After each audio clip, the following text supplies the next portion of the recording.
This is the Andy Citron Injury Attorneys Friday Night Rivals, presented by Alabama Power. Yeah, lots of history here on UTV 44 of great games just off of Old Shell Road. And tonight we're on the campus of UMS-Wright for the top-ranked Bulldogs in 4A. Back-to-back state champions. They've also won 23 straight games, the longest winning streak in Alabama. They step out of the region tonight to take on Mobile Christian, who comes in with a record of 2-2 and 2-0 in their region game. Good evening. I'm Jim Cox, my partners Dan Brennan and Vic Lockett. And we've seen a lot of great UMS teams over the years, but they're in a special run right now. Dan Brennan, back-to-back state champions. They're ranked number 1. They got this 23-game winning streak.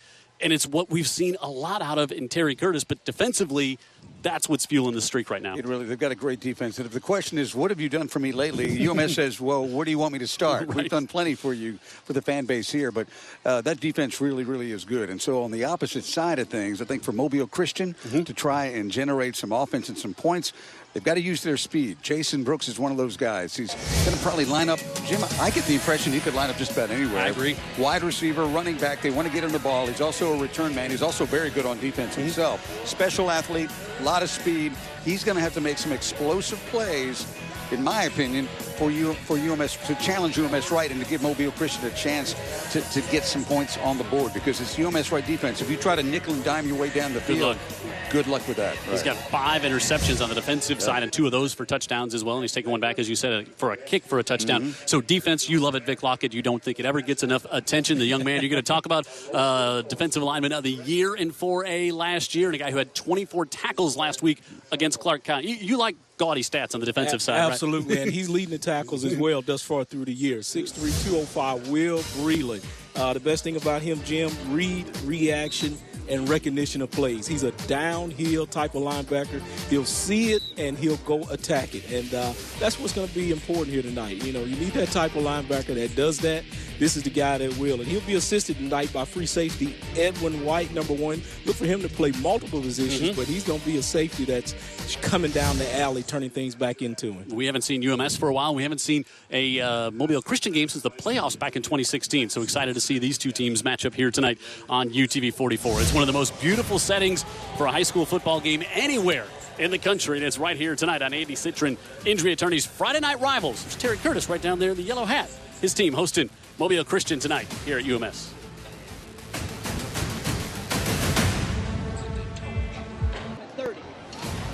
I said, let me know we're going to take off at 30. By the time we get where we're at, you walk off, we'll get them out. We'll be ready. They already heard us. And you see here come the Mobile Leopards out on the field. The Bulldogs out here as well. And right before kickoff, let's go down to the sideline. Amanda Booz is with us again tonight. Good evening, Amanda. Good evening. It feels so good to be in week 6 of Friday Night Rivals against UMS and Mobile Christian. And you know what I love? A good comeback story. And that's exactly what's happening tonight against UMS senior number 20, Simon Smith, who unfortunately injured a toe ligament in the championship game last year. But he's back, and he's better than ever. He actually used to be 4A Player of the Year, and he's already ran 4,000 yards in his high school career. So, Jim, I'm looking forward to his game tonight. We're going to see a healthy dose of Simon Smith on the offensive side for the Bulldogs, former 4A back of the year. Of course, had over 2,000 yards rushing in one season. Had a great year last year as well for this Bulldog team with 1,700 yards and 21 touchdowns. And now they do an onside kick, and the Bulldogs just wait for the ball, and they fall out, and they've got it. It goes across the 50, and Philip Hunt did a great job to stay away from it after the kick. And the Bulldogs steal a possession. And they were so open, they just had to wait for it to go across the 50. Ervin White, who Vic talked about. Now, did you expect him to be recovering an onside kick in this game, Vic Lockett? I'll tell you what, he said he's going to show up tonight, but I did not know on kickoff immediately here. He covers that fumble. I mean, you're talking about stealing the possession. I mean, we hadn't even got the game going yet. Well, Philip Hunt, the kicker, did such a great job of not letting that ball touch him, because he was just kind of like, wow, there's nobody around me. Terry Curtis and special teams, we have seen so many games where they've been able to. Here's the first down for the Bulldogs. Oh, yeah, they special teams, a signature of Terry Curtis. Yep.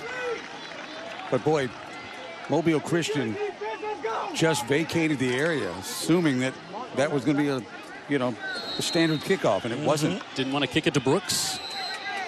So Trey Singleton, junior quarterback, and now Ronnie Cottrell's, I don't know if he took a timeout or he just wants the official to come over, and Coach Cottrell trying to get out on the field, and the official's waving him back over here. So yeah, he's disgusted right out of the bat there.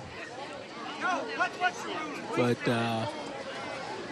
looks to me it was a fair deal with the kick. It went the yardage it needed to. Caught everybody off guard. So he's pleading his case to the judge and the jury right now. We'll just see if his case gets ruled this way or overruled. Yeah. What Cottrell may be saying is that the ball, did it go far enough, or was it, did it get to the 50? You I see thought it went far enough. Yeah, you see where they placed it, but I think that's the only argument he has, if he has that argument at all, but he feels like he does. One thing we might see from UMS-Wright, also, Jim, is offensively, now they've got the ball, Terry's opened it up a little bit with this offense, and this is a talented defense that Mobile Christian puts on the field, so you may see the ball in the air a little bit more. All right, so Alan Duhan now just moves the ball a little bit more across midfield, which will not make the Mobile Christian fans happy. But now we see Trey Singleton. My good friend, Coach Cottrell. Sometimes you may need to let sleeping dogs lie. It's not bad enough you lost the possession. Simon Smith in the backfield. Instead, they zip it out to the far side. And they get that one complete up near the 40-yard line. Richard Brinson, who was the guest on our pregame show, had the great game against St. Paul's where he the pass and took it back for a touchdown and also a fumble. There's Terry Curtis. 21st year here at UMS. Of course, state champions in 01, 02, 05, 08, 2012, 17, and 18. 23-game winning streak. Longest in the state. How about Jim, Terry? You got to be out of breath calling all these championships. This is the guy he's obviously fighting for his job tonight. How about in region play? This is a non-region game. 121-11 in 21 years here. That's losing a game every other year in your region. If he knows you, he beats you. Give to Simon Smith that Amanda told us about. The senior carries that one for a couple there on first down.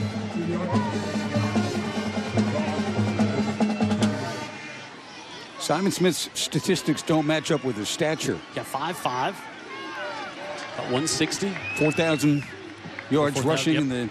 in a UMS-Wright uniform. This UMS team only scoring 19 points a game. You usually see more offensively out of a Bulldog squad. Singleton gives it off again. Brinson, and he's going to be wrapped up and brought down.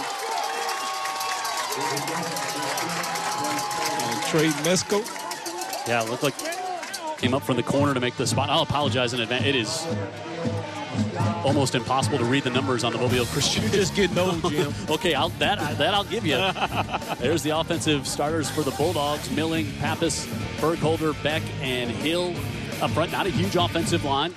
Wide receivers Beard, and we see Brinson coming out there as well. Keyshawn Woodyard, he can go up and get it. He's got 4 touchdowns on the year. Lawrence, the tight end, they'll hit him when they need to, and 3rd and long for the Bulldogs. Little fake. Now firing Singleton. Far side, hangs it up there, and he's able to get it complete. Now to hold on to it. Woodyard could not hold on. They'd like to go that way. He's got 19 receptions on the year, and the senior a little slow to get up after that one. Mobile Christian defense. McAleer, Kelly, Abney, Fikes, and more. Lawson, who was on our pregame show, keep an eye on him. He is going to be all over the field tonight. McNeil, the other linebacker. Also Brooks, Massey, Chestang, and Mesco that Vic just talked about. And an official's timeout here is still Woodyard is down on the far side. Yeah, they want to make sure he's okay because sometimes, these plays can go out of bounds over there. He's hurt out of bounds. They want him to get further injury there. Did a good job going up, locating the ball, just didn't follow through with it, plus he was out of bounds. Yeah.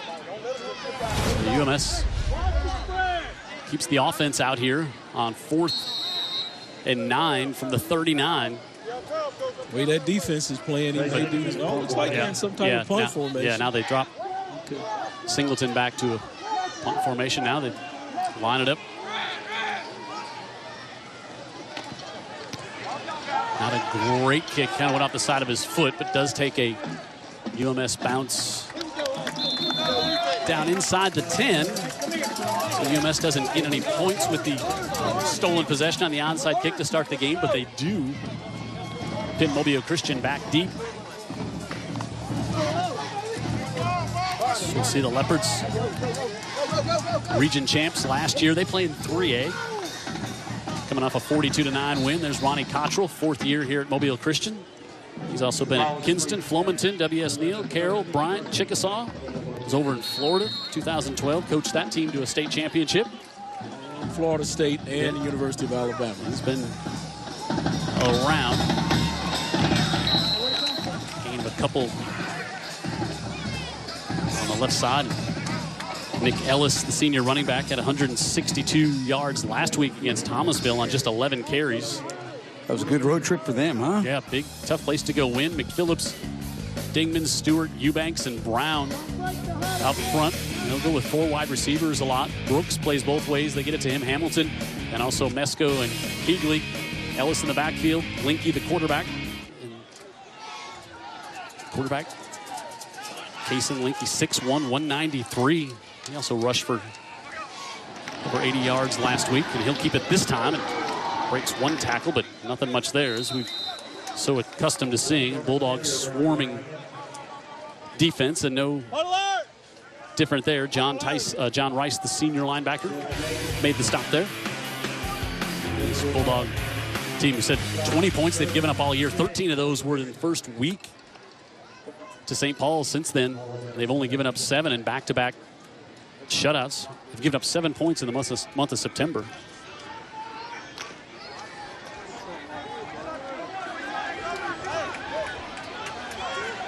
Third and 7 here. Come out with trips at the top of the screen. Bulldogs showing a little blitz. Linky has some time. Looking to come to the near side. Fires it up, and incomplete. Good coverage. Yeah, that trips, call for the coverage to rock to the right, and they went to the left and had the single matchup, but just couldn't make the connection. Yeah, Keegley couldn't come down with it.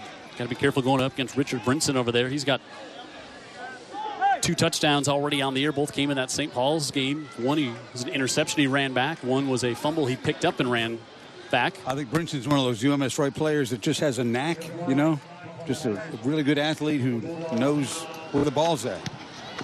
End over end kick. Edwin White takes it at the 46. Looks to change direction. And now good coverage there by Mobile Christian. Not much room, but great field position to start here from UMS. Javago McNeil on the tackle for the Bulldogs. Other local games tonight. Mayor's Cup. Mobile and Viger up at Pritchard Stadium. Jackson, after that big win last week, comes back down to Mobile to take on Baker, a 5A, 7A matchup there. Fairhope and Daphne across the bay. Citronelle and Mary G. Bryan at home against Eufaula. Saraland and LaFleur. Robertsdale and Faith tonight. See all those non-region matchups. Williamson, BC Reign, Satsuma, and Pleasant Home. Flomaton. They will see this Mobile County, this Mobile Christian team in just a couple of weeks. Now, Singleton goes under center.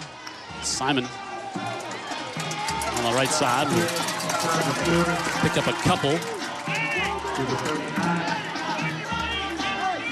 Not a lot of room. And UMS testing that middle to see if they're going to be true to it, and who Christian was on that particular play. Jacob Chastain, the safety, came up, made the stop there on Smith, who's not had a huge game yet this year. 92 carries, 322 yards coming into tonight. But he's always a threat to break one. Now, good to see Woodyard back in there for the Bulldogs. Beard split out to the top of the screen as well. Now to go his way. And Cade Beard has his 4th catch of the season. It's going to be good for a first down to the 25-yard line. Beautiful execution by the offense there. They had to fake him out. They were going to throw that bubble screen. Receiver out there flailing his hands as if he's going to get the pass. Nope, they're going downfield at a little skinny post. 14-yard pickup there, Singleton to McCade. One thing you're going to see out of this UMS team always is beautiful execution. Yep. Everywhere. Yep. We saw it from the opening start on an onside kick. Absolutely. Offense, defense, and special teams being very special. Singleton, a little shimmy in the backfield there by Simon. He's inside the 20-yard line. Mesco made the stop. Second down at about 5 coming up here for UMS. Ervin S. Cooper Stadium with the new big video board here. New this year at this beautiful, I mean, just what a wonderful spot to see a high school football game. Yeah, this field is like you're at Auburn or Alabama. Yeah. You know, it's or really, Augusta, number 7. Pretty or amazing. Georgia. Yeah. Yes. They put a little peach juice on that Georgia field to help us. Second and 5. Smith cuts it back to the inside. He gets it to the 15, and that's going to be good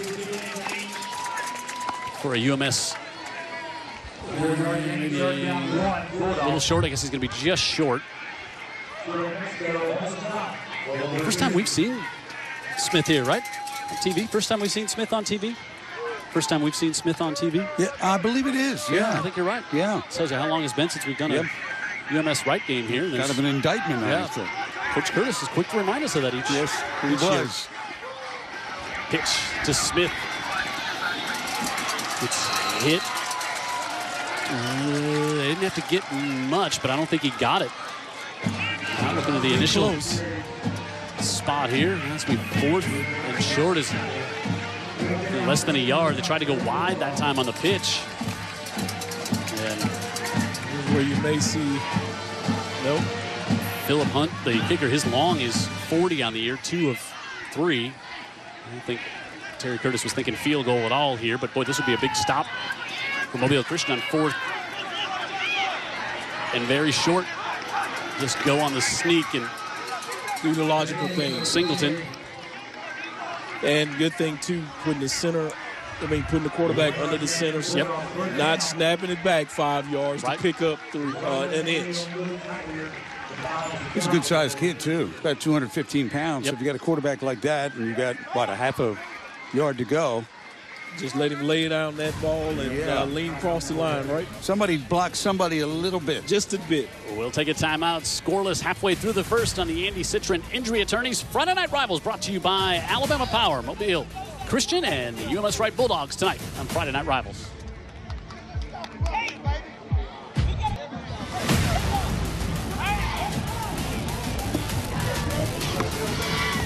Last September game here on Friday Night Rivals. Jim Cox, Dan Brennan, Vic Lockett up here high atop Ervin S. Cooper Stadium. Amanda Booz on the sideline. Jared Kihas in the truck. His huge crew here on Friday Night Rivals. David Sharp, our statistician, next to us here on this beautiful Friday night for high school football. Where else would you want to be, right? This is a most pleasant night we've had for a game yet. Under center, Singleton after they convert on 4th and short. Again, on the right side, Simon Smith trying to turn the corner, and he's pushed out of bounds there. Good pursuit by Mobile Christian. Just got to wrap up first contact. Bring the runner down. Early on scene, it looks like tough to get to the edge against this Mobile Christian team. Yeah, they were in great shape. A lot of athletes. You know, they're well coached, but also they've got some players out there, and that's one thing that jumps out to me right away is that you could tell they're competitive for sure. They hopped off the bus ready to go. Yep, got to finish it up. Speaking of high school football, a good friend of mine, David Carpenter, looking in, and he tells me he looks in every week, but he's worked so hard throughout the day, he doesn't usually make it through the second half. He falls asleep when we're looking at him. Second down here for the Bulldogs, and trying to go up the middle, and good penetration that time there. Elijah Kelly was the first one in there for the Leopards. Bring up 3rd down. Boy, seeing this game earlier, it just has that feeling. It's almost a little bit like last week where Jackson had the ball so much of the game, and Mobile Christian really hasn't had the ball except for that one very short series. Yeah, and they haven't had any field position either. So UMS-Wright had all the advantage. And it all started with that onside kick recovery. Yep. Now they go out of the shotgun on 3rd and 2. Fake it to Smith, come back to the near side and trying to get free was Woodyard, but nothing doing. A great open field tackle. Brooks was there. Dan talks about it. We talked about him being all around the ball hawk receiver. Well, open field tackle going up against the bigger Keyshawn Woodyard. That's a great Great play by that young man. Yeah, he played that really, really well, coming up there and just attacking him. As soon as he gets the football, don't let him get out of that shoestring tackle. Good job at the first point of contact. Yeah, Woodyard's a really good athlete, too. Yep. So for him to come up one-on-one and say, no, I got you. Yeah, and he got him. He's doing something. Yep. They lost 7 on 3rd down, so it's going to bring up 4th and 10 here for the Bulldogs all the way back to the 14-yard line. And not just a good athlete, but a very confident athlete. He showed it on that play. Beard split out. Looking corner of the end zone. Open up in the air. Touchdown Bulldogs. Keyshawn Woodyard. What a pass by Singleton. Hung it up there for the corner of the end zone. And Woodyard, who was stopped on 3rd down, not on 4th down, and he's got the touchdown. And UMS on the board with a 14-yard touchdown pass. Singleton, his 5th of the season, and 5th touchdown reception for Woodyard as well. Yeah, he came in motion, and they really didn't account for him until the last minute. The safety tried to get over there, and just a hair second late, Dan. Yeah, you're right. They lost him for a couple of seconds, and that really cost him. He gets open and right in the corner of the end zone. Safety just doesn't break on it quickly enough, and Bulldogs have 6. UMS, not only will they out-technique you, but they will trick you, too. And that was the case there. They just, he traversed the formation and came open there. They didn't count for him until it was too late. They can convert 2 4th downs on that drive. And UMS has taken the lead. 23-game winning streak. First time on UTV 44 this year. And Woodyard shines under the bright lights for our first touchdown of the night.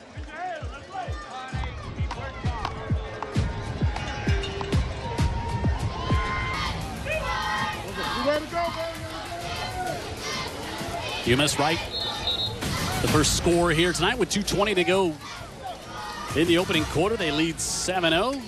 And Dan, to finish that conversation about UMS being technique sound as well as tricking you, that goes to what you were bringing up, that they recognize apparently the athletes over on Mobile Christian side. So he feels like he just can't line up and push them around. No, I think you're right. I think that's been pretty evident from the start. They've got good players over there on Cottage Hill Road. You got to account for that. 10 plays, almost 6 minutes off the clock. And Mobile Christian will get the ball for just the second time here in the first quarter. Hunt sends this one. It bounces short. Brooks.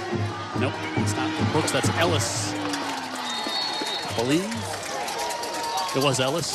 Good job of just turning it upfield. Started to go across the formation, but stuck his foot in the ground and went north and south. Coach Cottrell is always in favor of going north and south. UMS won this game last year 37-7. And you look at this Mobile Christian team, they 2-2, but both 2 losses in the non-region games. They lost to Pensacola Catholic, who's super strong program over there in Florida. Then they lost to Faith Academy, who's unbeaten on the year.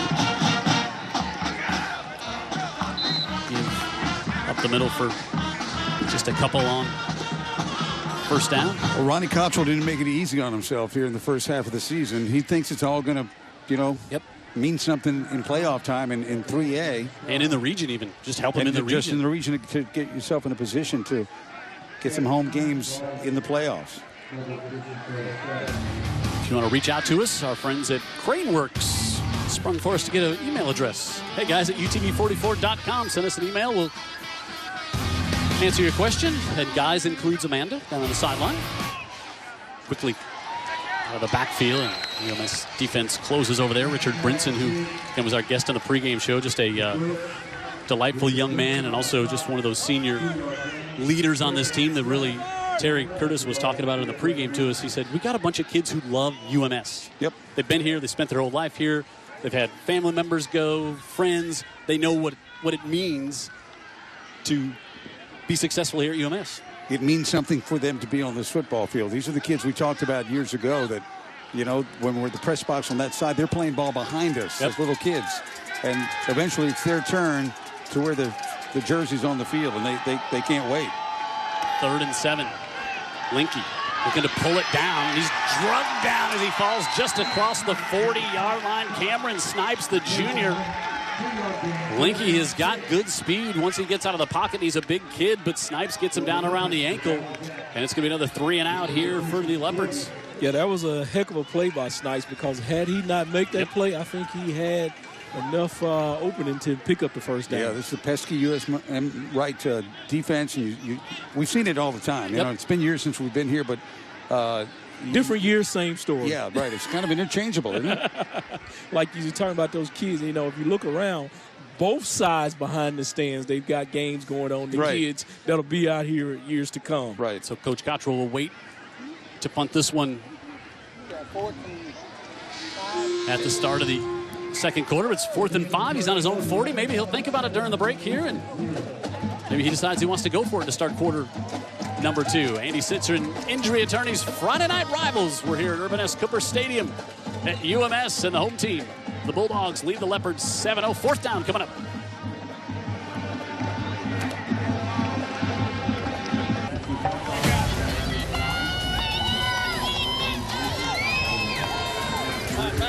First quarter in the books here on Old Shell Road. Jim Cox, Dan Brennan, Vic Lockett, Amanda Booz on the sideline. Jared Kihas directing our entire crew here tonight. David Sharp, our statistician, here next to us. Edwin White back to return the punt. Kendrick Boutwell on to punt for the Leopards. High snap, pressure, come down, they block it. Brinson comes up with a block, and the ball's loose. Simon trying to get after it. UMS with an onside kick and a block punt, and they'll have it 1st and 10 at the Leopard 21. Guess who's got another short field because of the execution on special teams? And again, this is something we've seen for 21 years with Terry Curtis at UMS-Wright. Brinson just comes to the near side. UMS had 10 up on the line of scrimmage. All right. And they just affect the game in special teams like no other team we've seen. And Mobile Christian's offense, again, will head over there. I mean, you got to just love that kid. Look at this offense in the first quarter here. 57 yards for the Bulldogs, just 9 for Mobile Christian. And now UMS going to try to add to the make it even more lopsided difference here. Smith on the left side. Yards been hard to come by out of the backfield there against this bigger defensive line for Mobile Christian. Yeah, and of course you got Lawson, the linebacker, right in the middle of things too. A player that evidently a lot of the SEC is very interested in. You can see why. Just a junior, 6'1", about 215. He had 17 tackles last week in their win at Thomasville. He might be bigger than 6'1" too. They're cheating him some inches, Dan.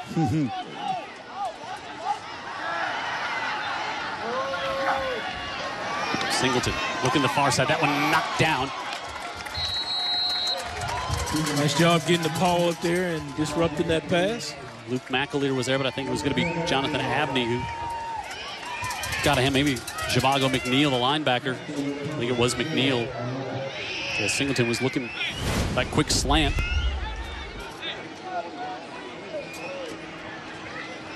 Yep, it was Zhivago McNeil. Mobile Christian defense is playing hard. They're hanging around. I mean, they've been put in some bad situations. This is the worst one thus far. Let's see how they stand up here. 3rd and 7. Woodyard in motion. And pre-snap. This one may go against UMS. It will. Our first offense, Metro 5 yards, T-Mobile 3rd down. flag tonight. Alan Duhan, our referee. So that's going to back UMS up, make it a 3rd and about 12 here from the 23. UMS has dominated time of possession so far in this contest. Now they bring Brinson back in, who just blocked the punt. Brinson and Woodyard to the far side. Beard to the bottom of the screen. Singleton, with pressure coming up, steps up in the pocket, hangs it out in the corner, wants Woodyard again to the back of the end zone. It's broken up. Good coverage by Brooks back there. Very good coverage. Located the football and played it as if it was his. And yeah, he's got 5 interceptions this year, so a lot of times it is his. Apparently he does know that, huh? When you throw it his way. And he's also now has 5 pass breakups on the year.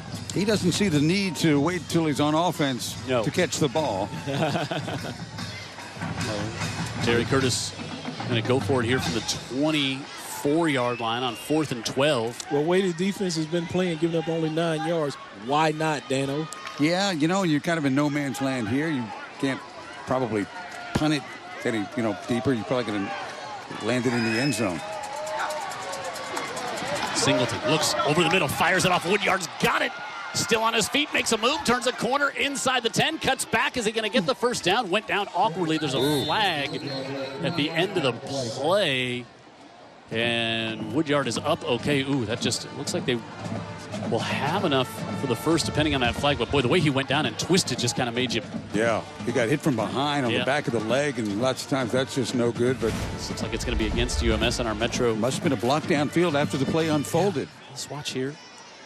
See, he starts to put his blockers in different angles. Yeah, there's the block in the back right there on 41. Wasn't much, but wasn't much Jay at all. Lawrence. Illegal man downfield is what they called. Okay. All right. Play took a minute to develop, and one of the linemen got anxious. And he called something different as well. So I think it's 2 fouls. Metro by T-Mobile flag. And Duhan, so. We had a block in the back against the offense. They did that get that penalty's been declined. We got illegal touching against the offense. Loss of down on the offense. Ball, first down. Right, the infraction that they counted, I don't know where the legal touch was. So it's only a loss the linemen, the ones that can't touch the ball on a forward pass. So I don't know that one. I'm a bit confused on that one. Maybe Amanda can find out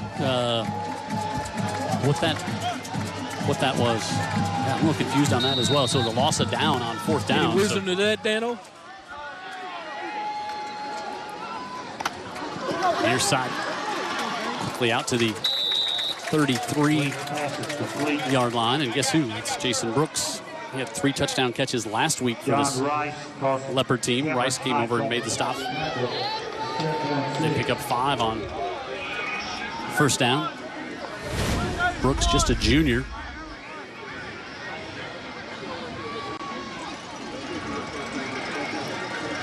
You see why Dan highlighted him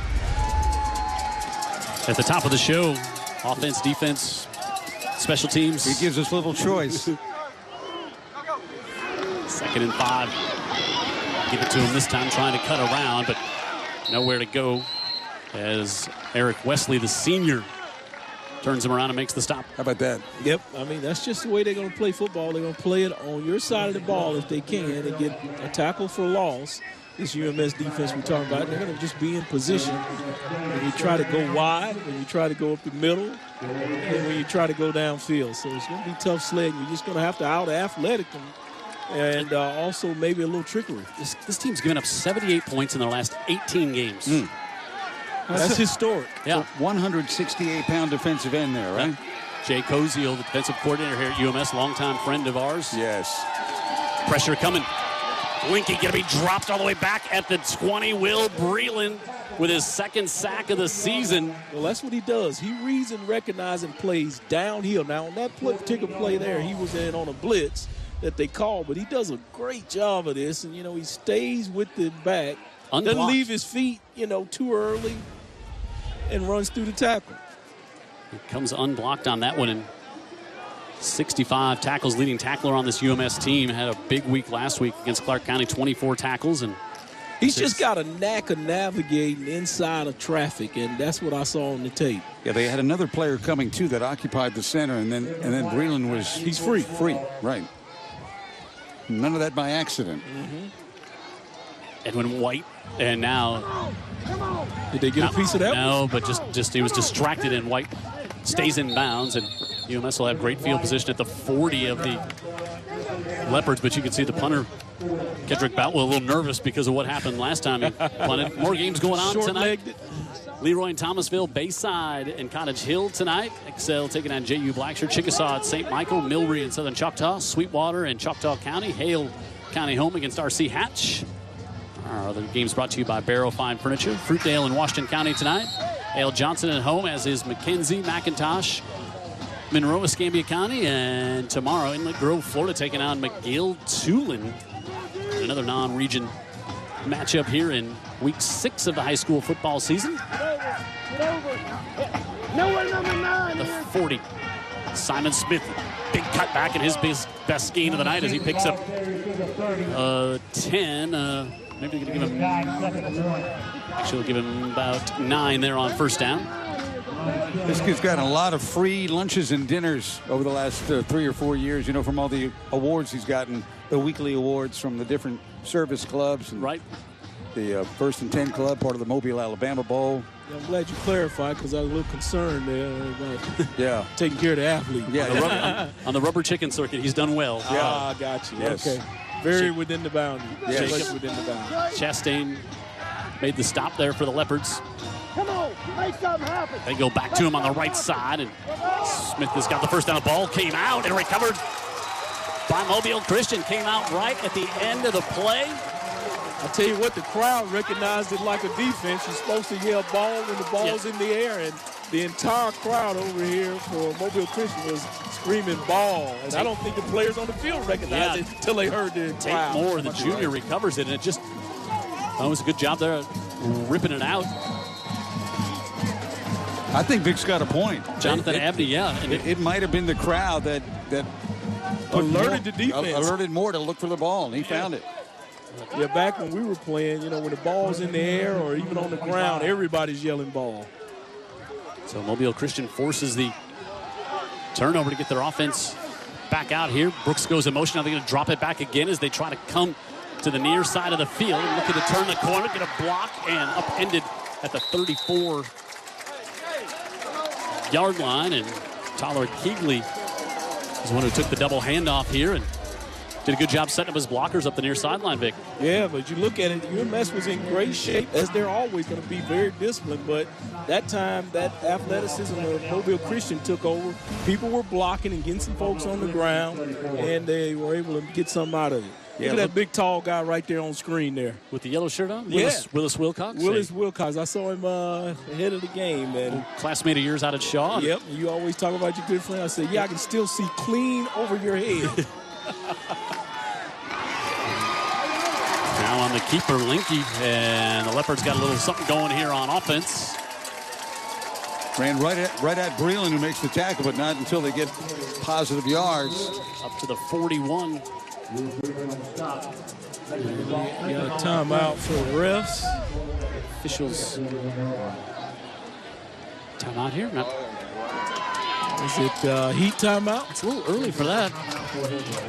But they're going to take the heat break at 6:44, so I guess we'll take it with them. Take our timeout as well. UMS on top 7-0 on the Andy Citron Injury Attorneys. Friday Night Rivals brought to you by Alabama Power, but the Leopards from Mobile Christian with the ball and on the move here halfway through the second.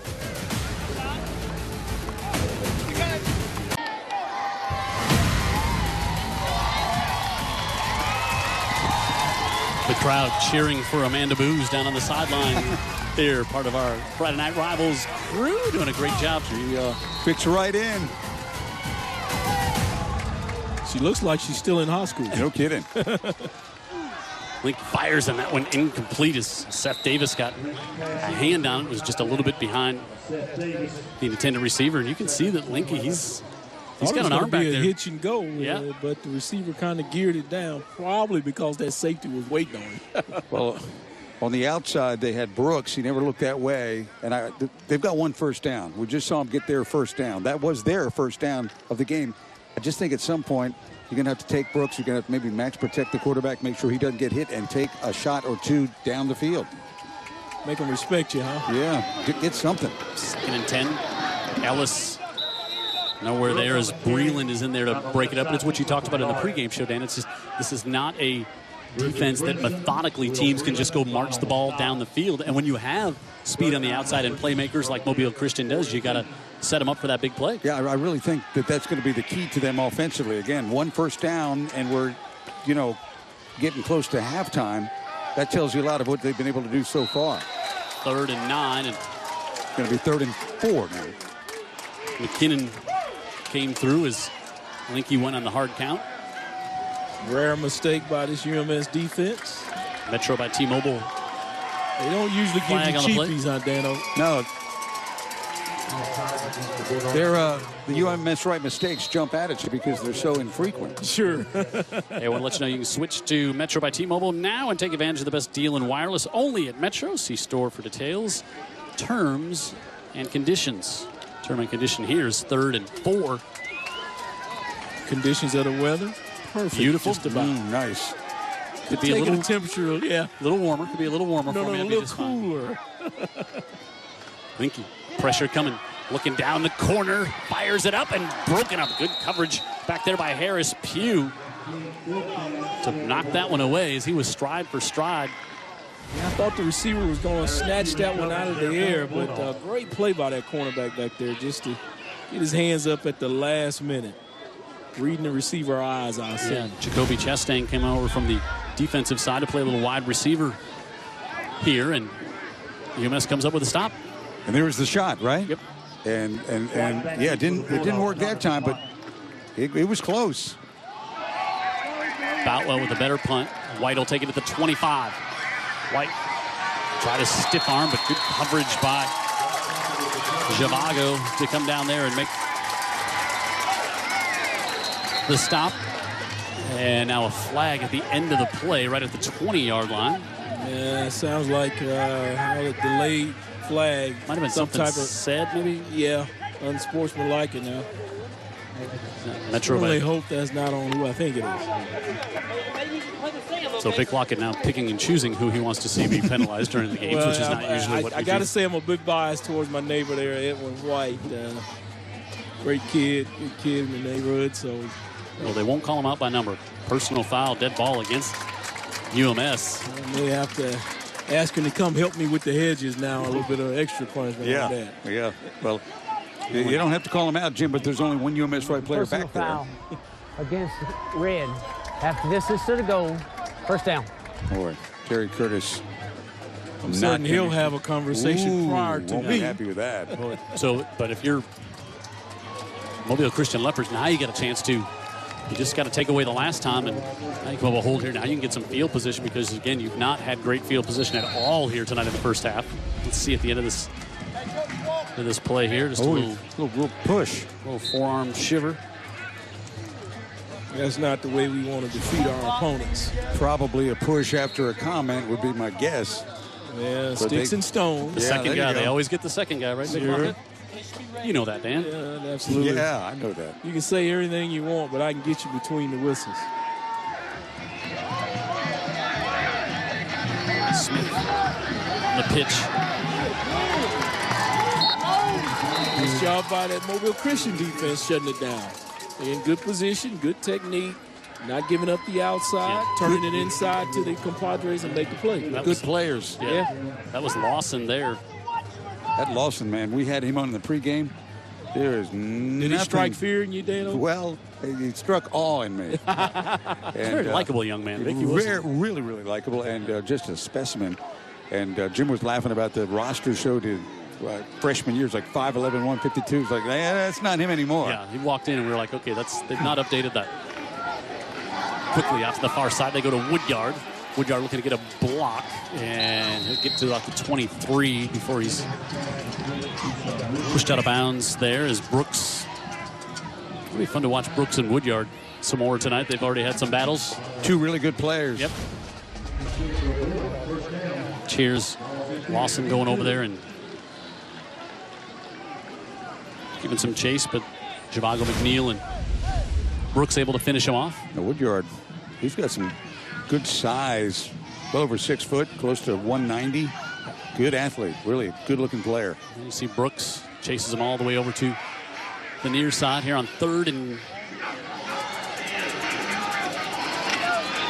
10. Smith at the far side, and he's going to get up to the 34, maybe the 35-yard line. First down for UMS.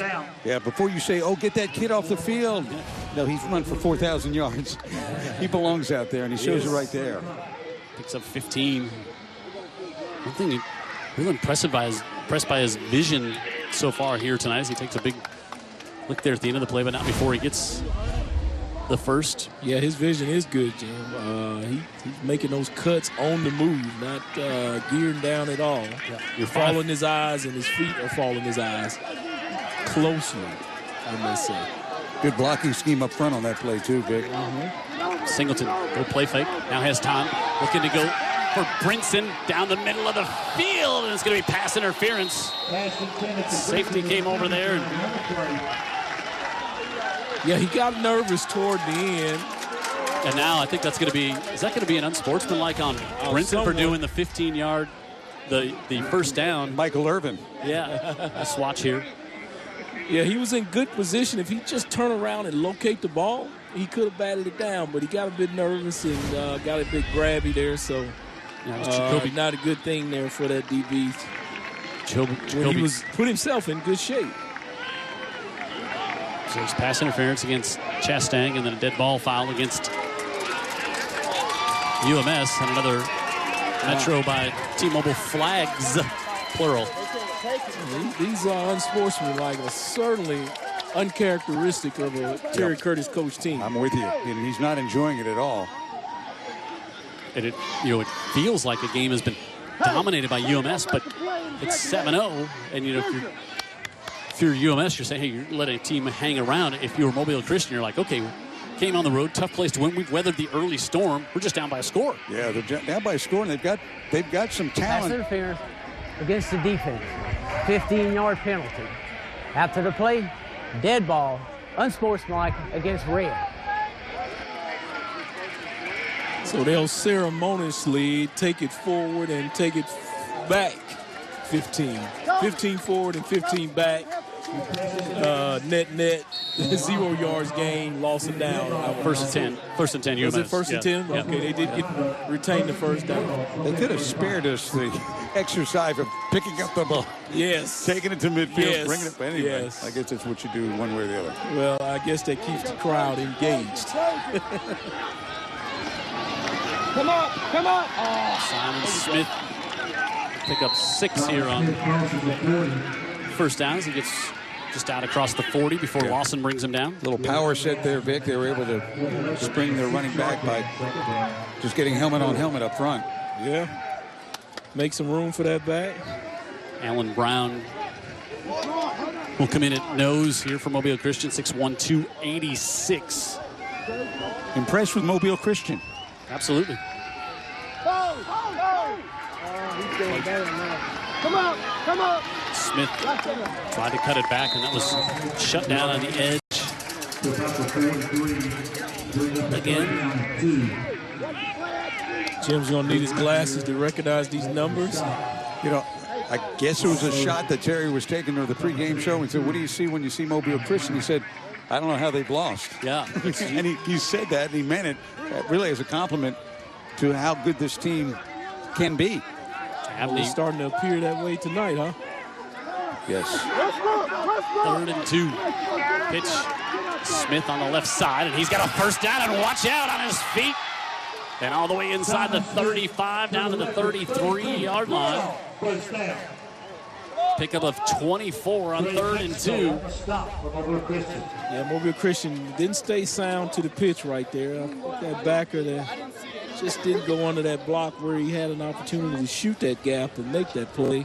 Ended up getting blocked and sealed. Mesco. And that just gives that back an alley to go through, Dan. Yeah, with 1:45, UMS stole the opening kickoff with an onside kick, so they're going to get it to start the 3rd, and now you're down to 1:40. And we talked about the 2-for-1 last week, and that's what Coach Curtis is probably thinking about. Singleton, pressure from the backside. He's going to be wrapped up. He's going to get a yard and a big hit right at the end of the play.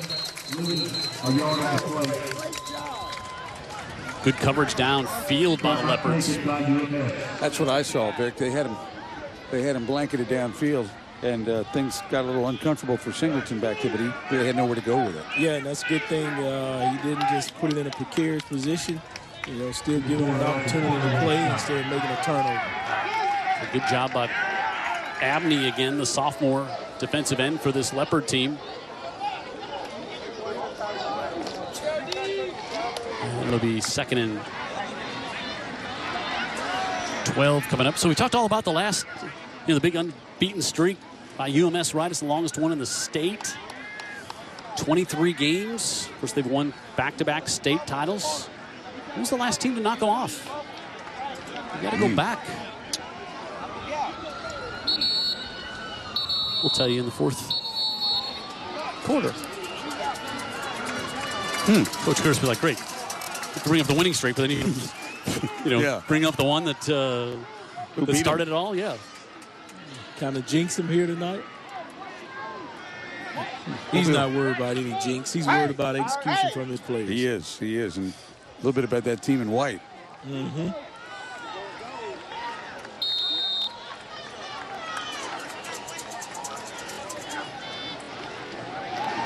Rolling out. Singleton fires middle of the field, able to get to Woodyard, who breaks off one attempted tackle, gets down to the 20, and that's going to be good for a first down. Man, again, Mobile Christian was in great shape. They had a great umbrella. They recognized the play on the boot out, but just a good play by that young man right there, catching the football, surviving the initial contact to get even some additional yardage right there. He's still playing. If you don't wrap me up, I'm going to keep running. Physical guy, yeah. Smith up the middle, ball came loose again.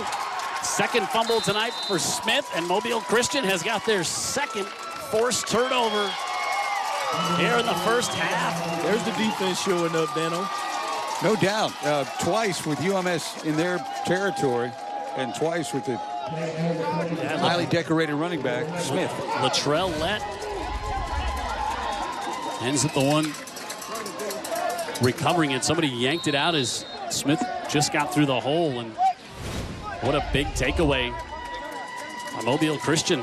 Visiting team pretty feisty, but UMS still playing their game. They don't need to panic, and they're not going to panic because they just know and have it in their mind they're going to win the football game. Yeah, by the game's over. Feel the Leopards, what a stop that is.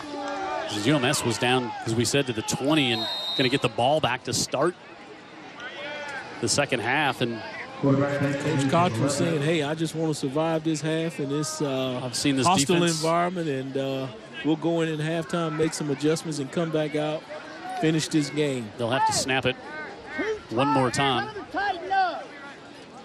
Hurting your stats a little bit, the stats that weren't gaudy in the first place by going backwards with the hitting the knee. Amanda's going to have to do a big sprint to go catch up with Coach Curtis. She's going to have to traverse the field, Vic Lockett. Yeah. I've got news for you. He'll slow up. He likes the camera.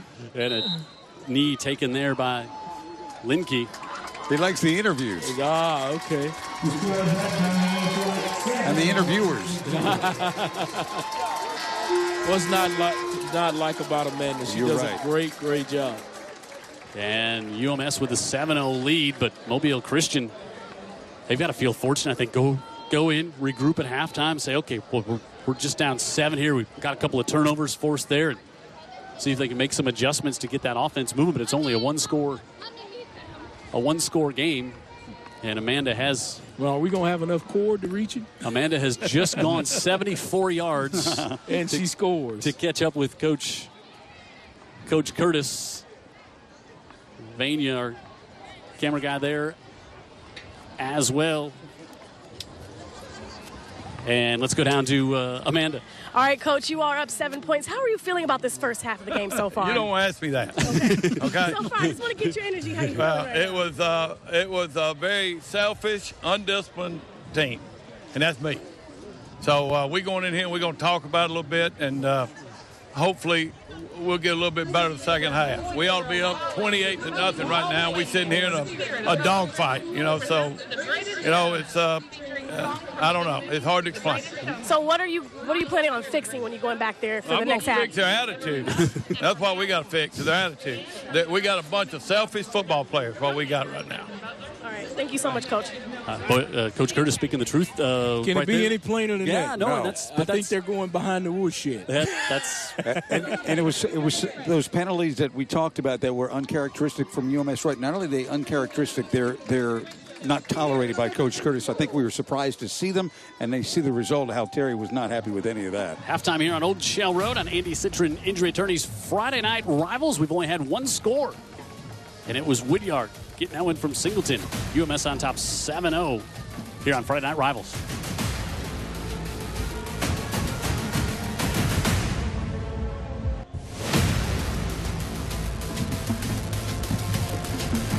Andy Citron Injury Attorneys Friday Night Rivals presented by Alabama Power here on Old Shell Road on the campus of UMS-Wright in Mobile. 7-0 Bulldogs with the lead. We talk all about the great athletes we see here on Friday nights, but each week we also get to learn about the great academic things that take place at the two schools we're featuring, and Amanda's going to tell us a little bit more about what's happening for the visiting team tonight here, Amanda. That's right, Jim, because you know what? Academics is so important, and I'm pretty sure Principal John Evers agrees with me. It's actually his first year being the principal of Mobile Christian, so how does that feel?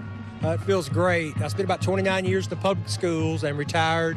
Been retired 3 years, and David Palmer, the headmaster, contacted me, and I was looking for the right opportunity. And David and I have known each other for a long time, so it was a chance to get back into education, and I've enjoyed it thoroughly. New to Mobile Christian. Been a great experience so far. Nice. Well, welcome. You know what I love? You're doing some new things as well in your new year. So let's talk about this new school complex on Main Street. What we've got in our new elementary building is K-3 through 5th grade. We're very excited about it. The theme is Main Street. So each hall is a different theme. So some halls have a bank, one maybe a courthouse, a pet shop, all these things that really get the children's attention, excites them. So we're very proud of the new elementary complex. It's K-3 through 5, so a lot of our children benefit from it. So they look forward to coming to school each day because of that, I assume. Absolutely, absolutely. Let's talk about the ribbon cutting that's happening next week on October 2nd, correct? Yes, Wednesday, October 2nd at 9 o'clock a.m. We'll have all the individuals that have made it possible to have our new complex, our contributors, our contractors, some city officials, parents, everybody that was involved in that will be there at 9 a.m. Have a big ribbon cutting and celebrate the grand opening. You can see the kids in the classroom, some learning going on, show off all the new touchscreen TVs, all the technology we've got there, so we're very excited about it. Now, one thing I love is that you guys have a Grandparents' Day, and I'm sure the middle schoolers love that as well, that they get to bring their favorite grandparent on campus. And they're excited. We've had big success that over the years, my understanding. A lot of grandparents come, see the little ones, spend the day with them, see where they go to school, and we're also in the same way, they get to see the new building and get excited about that for their grandchildren. Well, Principal John Evers, thank you so much for joining us here for Friday Night Rivals. I hope you're having a great night. Thank you. Go Leopards. All right, thanks so much, Amanda. We'll hear more about what's going on academically at UMS as well here at the halftime break. As we do every week, we give you 3 nominees for the player of the game, and Scooby Leverett moved from Silas, Alabama into Jackson this year, and he was all over the football field offensively and defensively for the Jackson Aggie team that came up with the victory as they came down to Viger and shut out the Wolves by a score of 18-0. And Leverett made a big play, including this one on 4th down as he got into the end zone for the touchdown, and that kind of helped seal things away for the Jackson Aggie team. Our player of the game brought to you by Herc Reynolds, and so at the end of tonight's contest, we'll have 3 players for you to vote on, and then at halftime next week, we will tell you who our player of the week was from this non-region matchup we have here tonight. UMS taking on Mobile Christian, and again, thanks to our friends at Herc Reynolds. 7-0 our score here, and at the end of the game tonight, you'll be able to go to utv44.com to vote, and we'll let you know who our players of the game are tonight when this one wraps up. So 7-0, UMS got on the board and had a chance to get down. It got down deep into Leopard territory a couple of times, but great defensive plays by the Leopards to force 2 turnovers, and it's still just 7-0. And you might have heard Terry Curtis, he just left the field. He wanted to go work on the attitude. He was not happy with some of the penalties taken by UMS, but if you're a Leopard fan here tonight, your team playing. All right, so we'll send it back down on the field. Amanda is here. She's going to tell us a little more, I think, about what's going on with all the good things at UMS. Right, Amanda? That's right. So I'm here with Laura Roberts and also Sarah Marshall Thompson. We're here for a very special day here at the school. As you can see, we are glowing in our yellow. Can you talk to us a little bit more about what this means for the school and what we're doing here to support Childhood Cancer Awareness Month? Absolutely. Childhood Cancer Awareness Month, all month long here. We've been focused on that, but this week especially, we focus on the courage that it takes to fight, not just on the part of the patient, but all the families and the people who support them as well.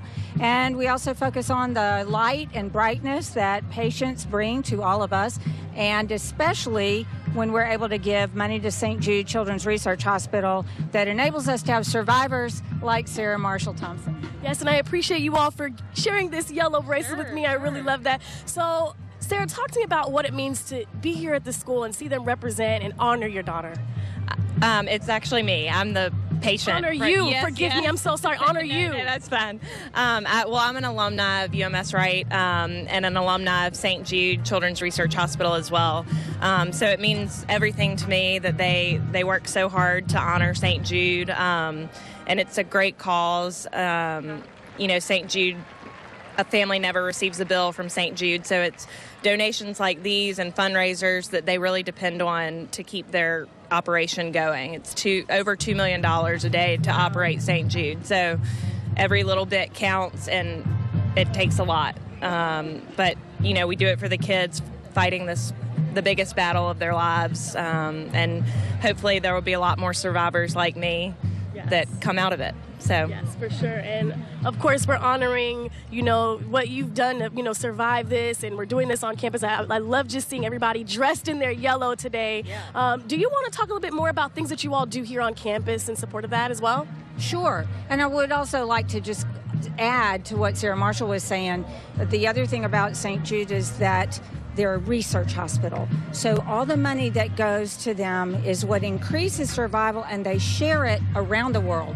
It's not something that just stays with them. Freely share it with others. So I have a daughter who was diagnosed 4 different times with cancer, and each time she got more time because of the research they'd done, and they had new treatments and new protocols. Here on campus this week, and especially today, we have lived in yellow. We all were wearing yellow. We have the yellow wristbands. We focused this week on what bringing in the peanut butter and jelly is going to do to help other people, besides then also on top of that helping St. Jude. This is very true. So I hope you guys stick around, because we have something really special that we're doing in support of St. Jude's and the PB&J Blitz, which is coming up. We're going to announce our winner. Jim, back to you. Right. Thanks, Amanda, and thanks to that. And I know a personal touch on that story there, Dan Brandon. We'll talk about it after we come back from the break. I'll get you more on that, okay. Dan Brandon. Just one second. Halftime here at UMS. The home team, the Bulldogs, on top 7-0, leading Mobile Christian non-region matchup tonight here in Friday Night Rivals from our friends Andy Citron, injury attorney, and Alabama Power.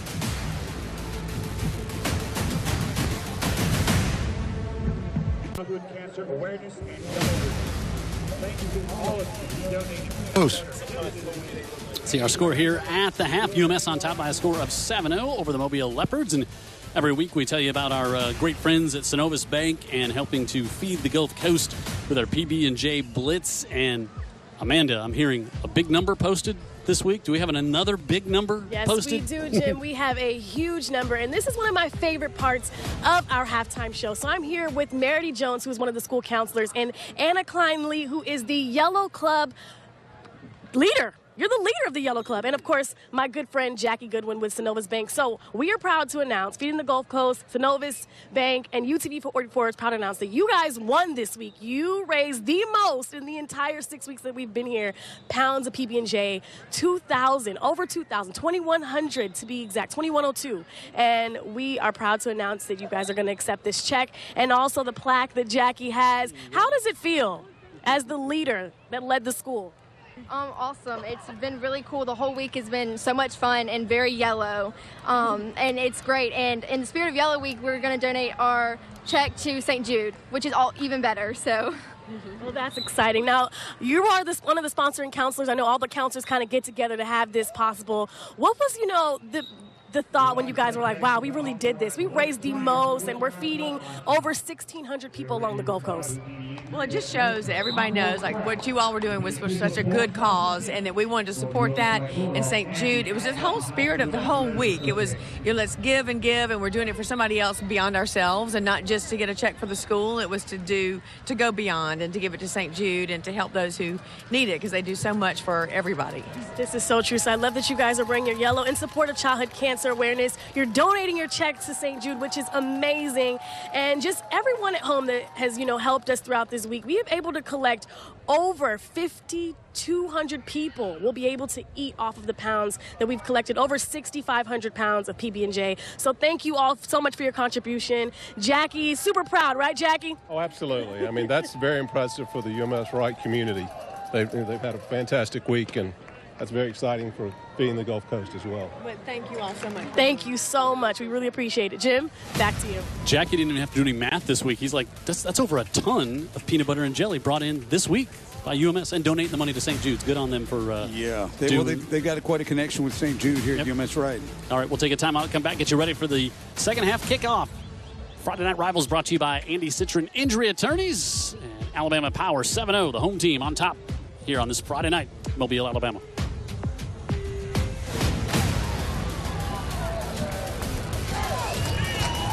All right, ready to start the third here on Friday Night Rivals. Brought to you by Angie Citron Injury Attorneys, presented by Alabama Power. And Kendrick, make it Jackson Chandler to kick off for the Leopards. Edwin White takes it at the 5. Across the 20 with a lot of speed, and he gets to the outside. He's all the way up to the 38. Ball came loose, and he fell on it. He was down. Official saying he was down, but just to be safe, he recovers his own fumble. Here's what happened in the first half. We had just the one touchdown. Singleton on 4th down, able to go up top, and Keyshawn Woodyard with his 5th touchdown reception of the year. He is the go-to guy through the air, and we see just 21 total yards in the first half there for Mobile Christian, 139 for UMS. But those 2 key turnovers for UMS that aren't on the screen there, that was really a big part of the first half. Just 16 yards rushing and 5 on the ground. And UMS was going, they were down deep into Leopard territory before the Leopards forced the second fumble of the night by Simon Smith. And that's where we're at here. I think what Terry Curtis talked about was 30 yards, and it'll be 30 yards on 2 personal foul penalties. Yep, dead ball penalties. Sure, he talked about the turnovers as well. Smith up the right side and get to the 46-yard line before he's driven back. And what Coach Cottrell have to say when he came back on the field, Amanda? Hey, guys, Coach was pretty much telling me that he just has to get them to stop here on this game. He said he's actually really proud of his boys. He said, Coach Curtis mentioned that he has a pretty good team. He said, I got a great team. So he's actually pretty confident in his boys, and he thinks that they've been playing really, really well. Pickup of 7. Thank you, Amanda. Their defense has. Yep. Singleton pitches it back off. Smith cuts it against the grain. Going to bring up 3rd and short.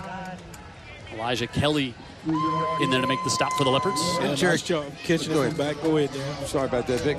But I do expect Terry Curtis to make I think he made a lot of statements at halftime to his team. He was unhappy with You think so? Yes, sir. He probably wasn't asking for a lot of suggestions or feedback either, no, I'm guessing. No one was offering it. And so I think he really would like to, he's probably challenged this offense now to establish the line of scrimmage. And if they can do that, that would be something they really weren't even able to do in the first half. Let's see. 3rd and 1. Price comes over to the near side to set the block for Smith, who's hit at the line of scrimmage and driven back. Let's see the spot. It's going to be very close. Yeah, barely made it. Good job by the defense, but just gave up the inches that UMS needed. Elijah Kelly made the stop. They got some dudes over there on that defense, They man. do. You look, and he was even engaged with a blocker and still made the tackle. Yep. That's just want to right there. Got off milling and made the stop, but not before Simon Smith gets the first down. You know, and conversely, I'm sure that Coach Cottrell at halftime was telling his guys, hey, look, this team hasn't lost a game in 23 games, and we are right in it. So they've got to be highly motivated coming out here in the second half. Smith on the right side, this time a little bigger hole, and he'll pick up 8. You know, it's funny, you look at Terry Curtis over on the sidelines, no headset, sends the play in old school with the player. He's never worn a headset in the whole time we've seen him coaching here, and calls the plays and sends them in. Yeah, I think he used to back at Shaw when he was there, and I guess he's seen now unnecessary, and he just go ahead and go back to Vic. You knew him longer than we have. Yeah, on TV, he's never done it, which is a long time that we've known him. So Vic even goes further back. Yeah, I think I recall that. I may be wrong, but I think I recall him doing it. Man. Sean Murphy and UMS on the coaching resume for Coach Curtis, and another first down for Smith to the 33. Well, just to my point, 2 first downs since the kickoff. And I don't believe anything in the air yet. Right? It's been all on the ground, and I think he's challenged them in a number of ways. He certainly has challenged them not to get cued after the play is over, and I'm sure that they understood that loud and clear. And also, I think he just said, we're going to run the ball, and let's see what happens. So far, so good for UMS-Wright here in the second half. Jay Lawrence establishing that line of scrimmage, huh? Yep, they have so far. On the right side, Smith, and more of it as he's inside the 20 here, cuts back at the 15, and he's all the way down to the 13-yard line for a gain of 18. It's so funny, you know, just knowing Terry as we have through the years, and he really tipped us off with Amanda before he walked into the locker room at halftime what he was irked about. That was more than a tip. Yeah, right. I think he was more emphatic about it. Yeah, and then it just goes hand in hand, Jim, getting the ball. What they would try to do is not get cute with the throw. And I got to say also, Mobile Christian's done a pretty good job of defending a lot of what UMS-Wright has tried to do in the air. So take that into account, too. They play pretty good defense other than this series right here. Right, but this is not, a surprise. Now looking to go up top, look in the middle of the end zone. Woodyard goes off his hands and incomplete. Yep, he had 2 steps on the defenders back there.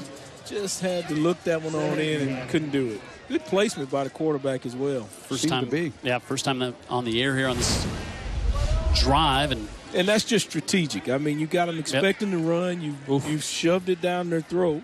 Certainly the pass is going to be open. It was open, just the execution wasn't there. You're a play caller, and you're setting that play up. You're thinking of it, and then you get it dialed up, and then you don't convert. Yep. A little more frustration, I'm sure, and now some. Yep. Now this will really frustrate Coach Curtis. Another Metro by T-Mobile flag. Yep. 2nd and 15. Yeah, get down there and start beating yourself is exactly what he talked about at halftime, and now he's showing his head again here. Switch to Metro by T-Mobile now and take advantage of the best deal in wireless only at Metro. You can see stores. You can see a store, the store, all the store for details, terms, conditions. The new phone you're going to get. Do what you like. Yeah. That's what Jim's saying. So I heard some guy talking about it on TV. He wasn't real clear when he was explaining it, but tell me more in the store. Just go online. All the details are there. 2nd and 15. Smith driven back. Wow, that is Lawson. There's our guy right there, huh? And that's what I've been expecting him to do all night, especially since you mentioned it to him and you see the ability he has. I think he could do much more of that because he's got the skill set, the size. Just see it, recognize it, and go ahead and make the play, much like the guy does for UMS that I highlighted. Yep. What a play there by the junior Lawson. That's a Will Breland play. Simon. Because it's there. It's there. If you just recognize it, go get it. I think he's a great athlete. Maybe he doesn't have the recognition skills yet, but boy, when he gets them. Oh, yeah, look out, huh? 3rd and 16. Pressure. Singleton gets away from it. Now fires to the corner of the end zone. Wants Woodyard as they battle for it, and intercepted by Brooks. 3rd turnover tonight. Are they going to give it to him? They're trying to decide. Scooter says yes. Yep, I think they said yep. Scooter's that ref down there, good friend of mine, a former McGill player, says yes to turnover right there on the 1-inch line. 3rd turnover of the night for UMS, and Yeah, he did not get into the end zone, which would have been the only thing could have made it better to bring it back to the 20. Pressure. Singleton fires it up, trying to come to Woodyard. And is that kid you said is ball hungry, Jason Yeah, that's Brooks? his 6th interception of the year. Wow. Stay away from him, huh? So he's been matched up against Woodyard. We talked about that in the first half, watching those two athletes go at it. You know, he might have been bobbling it on his way out of bounds. They give him the interception. No replay in this league. So here we go. That's right. Okay, the defense bent but didn't break. Right. And exceptional caused a turnover deep in their end zone. But there's an offense that hasn't moved it more than a few inches, and they are a few inches from the goal line. Look at a throw out of the end zone. Linky fires it off, able to get it complete. Going to be good for a first down out across the 10. So they get some away from their goal line. So that was a great pickup by the offense there. Yep, good line, good work on the offensive line, obviously, and Linky finds his guy in a soft spot, first down. How about Coach Cottrell having the confidence to set deep in his end zone and let that quarterback sit back there and pass that ball? He's a little bit more with a few more routes there, long routes there. Right. It was Hamilton's first catch of the night. And those routes had to develop for it to come open. So it took about 2 or 3 seconds. Right. Linky on the design keeper goes right up the middle. And he's going to have another first down. So they're about to surpass their entire total offense they had in the first half here on these first 2 plays after being pinned back all the way down to their own 1. Now this is the third quarter shaping up to be that dogfight that Coach Curtis was talking about they got out of in the second half. Now it's starting to show again here in the third quarter. We'll get a heat timeout here with 6:25 to go in the third. I think there was tackle Allen Brown, who, by the way, came around and made a big hit on the edge. Blocked Breland there.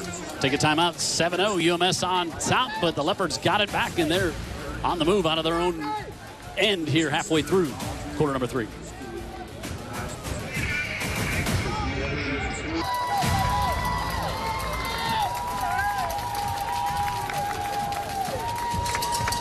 Jim Cox, Dan Brennan, Vic Lockett, Amanda Booz in the sideline, Jared Kihas, and our entire UTV 44 crew, including our statistician David Sharp, sitting up here next to us as Mobile Christian back at it. Mikey wanting to go deep, looking for Brooks, hangs that one up there. Brooks could not get a hand on Jackson. Graham was there, but that was one of those big plays where you thought they were going to have to convert tonight. Had a chance there. Yep. He tracked the ball perfectly. He did, and had the corner a little bit turned around, talking with Glenn Vickery, the former great coach at Daphne High School, also one time was the head coach here. Yep.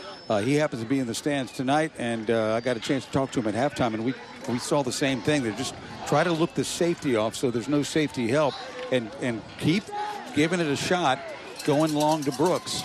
Nothing wrong with that. Yeah, he had him there, just didn't catch the ball. 2nd and 10. Ellis will get a couple on second down, bring up third down here for the Leopards. Ellis, senior running back. So we'll give him 4, so 3rd and 6. Richard Gresham from Brown on stop. A 4-yard from Ervin and 6. The ball is at the Leopards, 28-yard line. Leopards have done nothing on third down here tonight. Glenn was saying, for the average high school team, it's really hard to nickel and dime your way down the field against anybody, even just not shoot yourself in the foot. And then when you mix in the fact that the UMS-Wright defense is so stingy. 3rd and 6. Linky rolls out, fires it up, hangs it up, and it's incomplete. He's getting a hand down there. Edwin White. Edwin White making plays. He said he was going to do it tonight from the safety, from returning kicks, and he said he may play a little bit of offense. So he can run the made a play right there. He can run the Wildcat. You saw there pressure coming from Breland, and Linky had to get rid of that one, and White came over to get a hand on it. Yeah, fantastic job by him, just finding the football in the air, getting a hand on it, knocking it away, and he lets you know he didn't do it. Good athlete. He'll drop back to return the punt. I don't know if he's a great neighbor. He's a good athlete. He's a great neighbor. Okay. All right. Let's establish that. Boutwell, better punt this time high. And the good neighbor calls for a fair catch at the 47. Vic Lockett's got lots of good athlete neighbors that live around yes, us. He does. He got welcomed into the neighborhood there. All right, so little guess here, 23 games. 23 games. I'm trying to do the math. Hey. Is it the folks we saw last week? Am I close? No, it must not. It was not Jackson or Viger. Okay. St. Paul's last game of the year. Wow. 9-0. Just down the road, huh? And UMS goes on to win the state championship, runs the table in the playoffs. Okay. After that game. And Mobile Christian takes a timeout here as Coach Cottrell saw him line up in something he hadn't seen tonight. You don't see one right after change of possession like that. But yeah, so that's when the winning streak started. And UMS won won 5 in a row in 2017 once the playoffs started. Ran the table last year. So there was a perfect season. Another one for Terry Curtis, and off to the great start this year. Yeah. Here. So here's the 4A Region 1 standing. So this is, we had talked about just how much better this region has gotten over the years that since we started doing this 100 years ago, Dan, and UMS still unbeaten in the region of Escambia County. Hillcrest Evergreen. Coach Curtis was telling us, he said they have 4 or 6 Division I players on their team. Yeah. And that's where UMS goes next week. Gee, wow. And so that's going to be a tough road game. Andalusia, Clark County, W.S. Neal, Monroe County. So they're playing a talented team here tonight, too. This is a little warm-up for Hillcrest Evergreen because this team's got some really good talent. Play action over the middle. Woodyard able to haul that one in at the 34-yard line. Best ball of the night from Singleton in the middle of the field. Nice job by Woodyard. Just looked that football in, not worried about the defender, and makes the play and hangs on to the ball. Smooth athlete, isn't he? He is. Pretty to watch. Pick up of 18 here. He's really standing out to me just in the pregame, just watching him run his routes and his ability to track the ball and turn his body without really any effort. You remember those days, don't you, Dan? You know, I could. Coach Cottrell likes to tell those stories about you, Dan Brennan. My hip goes out trying to start the mower. Smith looking for some blockers, and great job again to shut that little gap down by the Leopards. They're not making it easy on UMS, right, Vic? This Leopard defense? Yeah, you talked about it. I had no idea, but yeah, there are some athletes on Mobile Christian side, and it is showing up. And I think that's the big story of the game to me. And conversely, tough to nickel and dime against this defense we've seen because they've done it a few times, but they forced 3 turnovers here tonight. Yep. Bend but don't break. I like it. 2 fumbles and a pick at the goal line. Beard splits out to the bottom of your screen. Right back to Smith. Bumps into his own man and falls forward for maybe 2. And that's textbook defense right there. Good fits. They've been running it all night. You should be able to read it and recognize it now. Y'all just stuff it. Elijah Kelly with the tackle again. Tommy Watson, the old coach from Mobile Christian, came down while I was talking to Glenn Vickery. And he kidded. He said, "Hey, I came down here to learn about some football." And I said, "Well, talk to this guy next to me," because Glenn was schooling me up about what he'd seen in the first half too. So we had a little chat about what we had seen. 3rd and 5.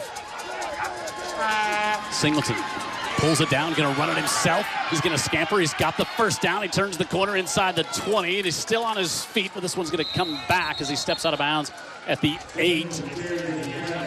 Well, that was good recognition by the quarterback because where he wanted to go with the ball, it looked like a one-receiver route, and he was like, that's not there, and that just ad-libs at that point. Yeah, right here, all defenders are over there blocking that pass. They jump up in the air, and he makes like Dan says, a wise decision to go ahead and just get all he can get, but it's all going to be negated because of a penalty. Yeah, I think they say Beard, maybe. A little holding. He made 2 good plays. Coach Curtis won't be upset about that because that's kind of one of those hustle penalties. That's right.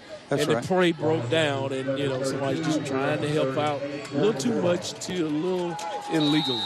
So 3rd and 8 now after they mark it off 10 from the spot of the foul. Yes, again, Singleton did 2 really good things on that play. The first one was maybe the most important. He did not throw that ball into coverage. Yeah, worse, it would have been batted back to him. Brinson, along with Lawrence on the far side. Now they look wide open over the middle of the field, able to get that one complete to the 20. Good for the first down. Yeah, As Hooper Wingate from the slot comes up with a reception there. Yeah, they made the adjustment to the trips over there. Just the safety was a little too deep, too late to defend that little quick pass. And, you know, you got to credit UMS for getting that ball out before the safety could come down to that level and make that pass a block. Instead, he saved the tackle for a touchdown. Yeah, Hooper was wide open there. And then he wasn't. That safety came in and laid him out. He converts on third down, so fresh set of downs right at the 20. Smith will get 4 on first down.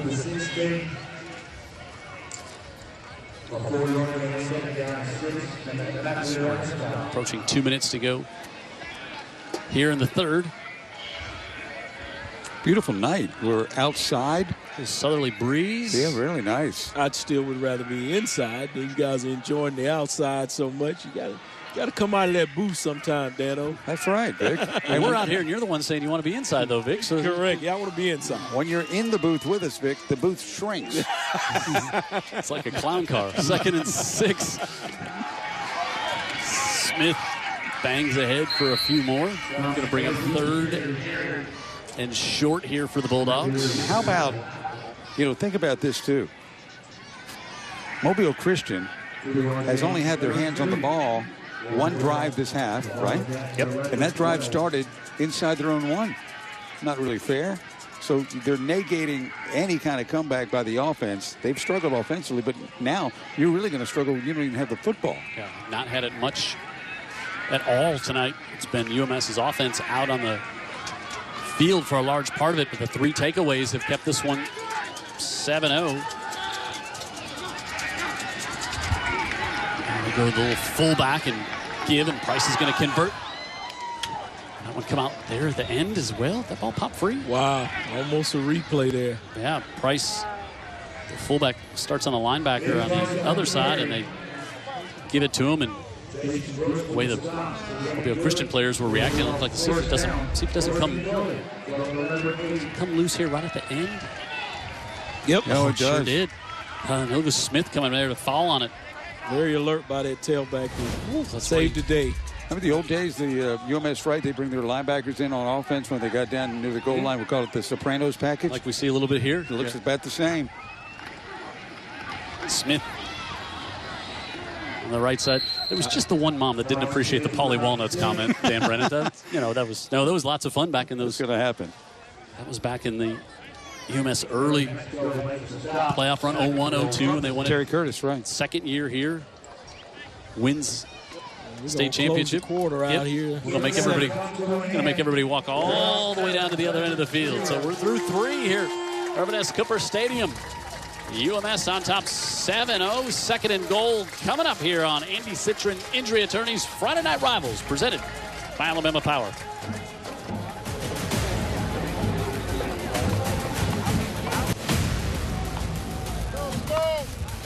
See the Friday Night Rivals shirt in the crowd. We've been doing this 20 years. We never got a t-shirt ever, Dan Brennan. Selling like hotcakes out there. Jim Cox, Dan Brennan, Vic Lockett, Amanda Booz on the sidelines. Your Friday Night Rivals crew. Jared Kickoff and his entire crew. David Stapleton, our statistician. 2nd and goal to start the 4th for the Bulldogs. Rolling out Singleton. Wide open. Fires to the back of the end zone to Woodyard. I thought he was going to come in close to Jay Lawrence, the tight end, but he goes to Woodyard for his 2nd touchdown reception of the night. Well, he's got that relationship with Woodyard, and it was second level he wanted to go. He's padding his stats, he thinks, but they cut it off at the goal line, huh, Jim? It's still a 6-yard pass. It doesn't matter. Exactly. Yeah, I thought he was going to come to Lawrence, who was cutting over. And instead goes to Woodyard. And yeah, you know who else thought he was going to go to Lawrence? Lawrence. Yeah. It's like, how about me? Yeah. Phillip Hunt here to try to make it 14-0. Coming right at you. And he does. Almost hit the new expensive big screen. Careful, Phillip. 14-0 early in the 4th. Andy Citron Injury Attorneys Friday Night Rivals here on UTV 44.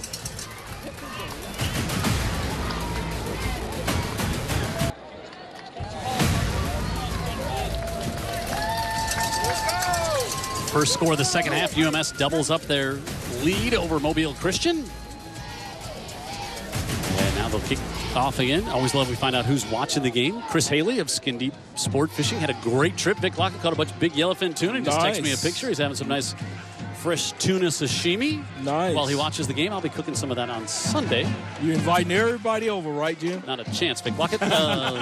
Fresh tuna is, it's not one you do a lot of. There's a few folks that got the share. There we go. Almost 5.5 minutes. Again, 9 plays, 52 yards. Second touchdown catch for Woodyard. So appreciate the folks over at Point Clear watching the game tonight. This one squibbed to the far side. Will it stay in bounds? It will not. That, too, will not make Terry Curtis most No, he will be upset about that. happy. Also, to tell you guys hello, our girl Jane Vernell said to say hello to you guys. Jane Vernell. She's a longtime watcher as well. Yep. And my good friend Joe having a few challenges, but doing really, really well. Prayers are really being answered for that young man. Great. Another Metro by T-Mobile mobile flag, and Ronnie Contra says, we're going to make you kick it again. We want to have as many opportunities to get it in the hands of our playmakers. Right. As opposed to just taking it after the ball had gone out of bounds. Well, when you got it like that, you might as well use it. You can get it in those playmaker hands. Big plays from big players, right? We got more folks watch. We got a couple folks watching online. Michael Leland watching this game from Tuscaloosa tonight. And Scott getting ready for some Ole Miss. That's exactly why he's there. Now we're going to get an offside on the kickoff. All right. Film session may not be going a little longer. Film session may not be fun this week here on now with Coach Curtis, huh? On Old Shell Road. Also, one other Bulldog fan watching. Scott Cooper is actually in Arkansas, checking in, watching this game tonight online. I like when we have those viewers across the United States and internationally. We're kind of a big deal, Dick Lockett. Yeah, when Jim Cox come off of that water, he doesn't do it for many things, but he'll come to do some had a Friday pregame show night Wednesday night, or I'd have been reeling in some of those tuna on Skin Deep. I had to be working on the pregame show Wednesdays. I thought that was 30 minutes before this show. You do something magic and show up here. Well, if that was the case, I still would have been able to go fishing, Dick Lockett. All right, Hunt says, heck with this, and all that for this. All that for more Metro by T-Mobile flags. So what do we do? Just keep backing him up? I think just keep. Ronnie Contral's just like, yeah, we'll keep backing you up. He's cool with this, huh? So what? So going to back it all the way back up. It's going to go back to the 25 this time. How about you do an onside kick from your own 25, Vic? Yeah, would that be? The way the defense has been playing, he may think about it. Another guy I wanted to give a shout out to, my friend Glenn Gillespie. Retired now, having a couple of challenges, but he always checks in and looks at the games. And hello to him, and continue to take it easy in retirement. Exactly. Enjoy that retirement. Enjoy watching a little high school football on Friday nights in your retirement. Like having a date with him on Friday night. That's why we do it. Mm-hmm. All right, so Hunt, we'll try this now for the third time. And taking Brooks at the 25. And so it ends up at the 35, where could have started. The penalty would have been about right there, right? Right there. But totally understand what Coach Cottrell was doing there to try to give your playmakers a chance. Yeah, I think the more you get the ball to Brooks. Oh, my goodness. Yeah. And then if you are the kicker, you're walking off the field, and you see Coach Curtis is walking one way down the sideline, you just go the other way, right? You Here.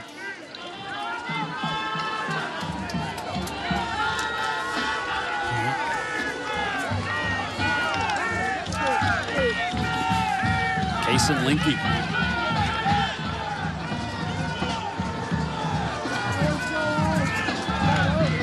On the keeper, tries to get around Breland, who shed his blocks so nicely to come over there and wrap him up. I told you, Jim, you won't like his read and recognition. I mean, that is all that is. And I think he recognized and react. And he was on the move. I think Breland was really going to. Well, no, he was not coming on a blitz, but he was kind of giving. Well, he plays so downhill, Dan. Yep. It looks like he's blitzing. Right. And that's a good thing. He's reading it. He's recognizing and going downhill and attacking the ball carrier. And he's wrapping up. Yes. He had 3 safeties last year himself. He's a good football player. Big hit delivered by Harris Pugh. Great timing, delivered the hit. All legal is what I like about Brooks. And Brooks is coming over to the sideline. Hopefully he's okay. Led with the shoulder. There was no helmet-to-helmet there. Harris Pugh, let's watch, coming right at you. That'll get the defense hype. 5'8", 150, Harris Pugh delivering there. Yeah, that's why there's something known as basketball season. That's boring, Dan. Okay. 3rd and 5. And while they snapped the ball and the line didn't move. Yeah, miscommunication between the center and the quarterback in terms of what the count was on. So Linky just went right down as soon as he. Yeah, he knew he was basically cooked goose without those linemen moving. Well, that was a costly 3rd down miscue. Really? You're going to have to bring the punt team out. It was 3rd and manageable. 3rd and, you got a chance. And now, instead of getting a 1st down, which they potentially could have gotten, it's giving the ball away back to a UMS-Wright team that has possessed the time of possession here. Just dominated it. Yeah. 10 up on the line of scrimmage. White back the 40. High snap. Pressure coming in. May have gotten a little piece of it. Can't really tell, but it's not going to be a net gain of much. And UMS with great field position again at the 43 of Mobile Christian. Our Scholastic athlete from Mobile Christian, Nick McPhillips, 4.34 GPA, 29 on ACT. Football awards there. Also won the Vernon Newbill Award as the top student athlete. 3 years cumulative GPA is going to. He's got a lot of great places. He can decide where he wants to go, and wherever he ends up, he's going to be. In addition to that institution, wherever he decides to continue on his academic career, is into Leopard territory. Smith falls ahead. John Arundel checking in, watching the game tonight. And on the UMS side, Sarah Freeman, heard from her earlier tonight as well. Volleyball, basketball, and track. National Honor Society, Dean's List, Headmaster List, French Club, Art History Club, Yearbook Staff, Meteorology Club, Photography Club. She's going to major in economics. Should major in managing clubs. If there's such a thing. She's in them all. Time management. Spectacular at that. Brinson in motion. Smith will go that way. And now Smith bounces at the 40. Still on his feet. Still not whistled down. 5'5" and not going to go down easy on that play. When you're 5'5", what is down? Yeah, and he got a big assist by Big Will Pappas out there, number 71. Watch him come around there and just make interference for him there. Way downfield. Yeah, that's. Look at the 1-2 right there. I think we need to blow the whistle right there. Keep somebody from getting hurt. Mesco finally brought him down, but you're right, Pappas, good job. Leaning on the left side, another 1st down here for the Bulldogs as we're down to 8.5 to go. Stop me if you've heard me say Simon Smith off the left side inside the 30. You can put it on record and play it.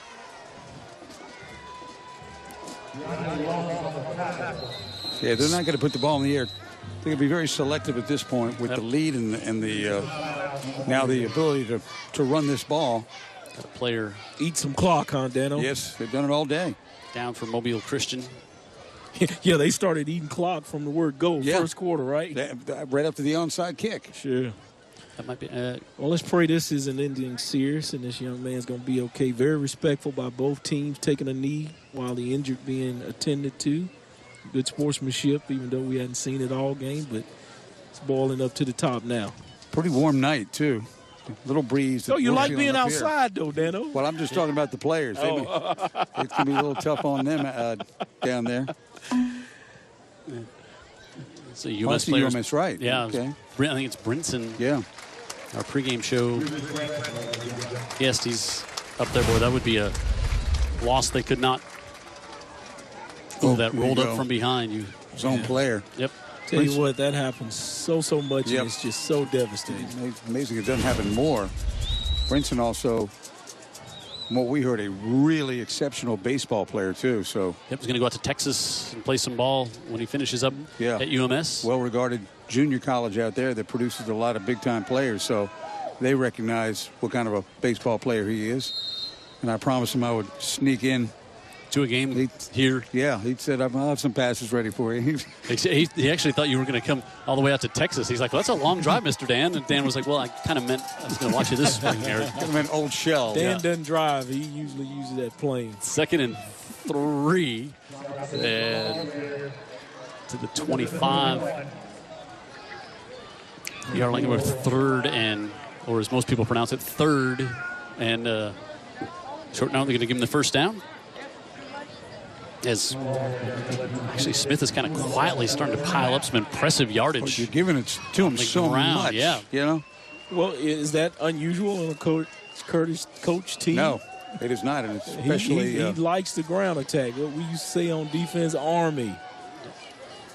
He's, this line is not big, but they're beginning again to, here in the second half, pile up some yards.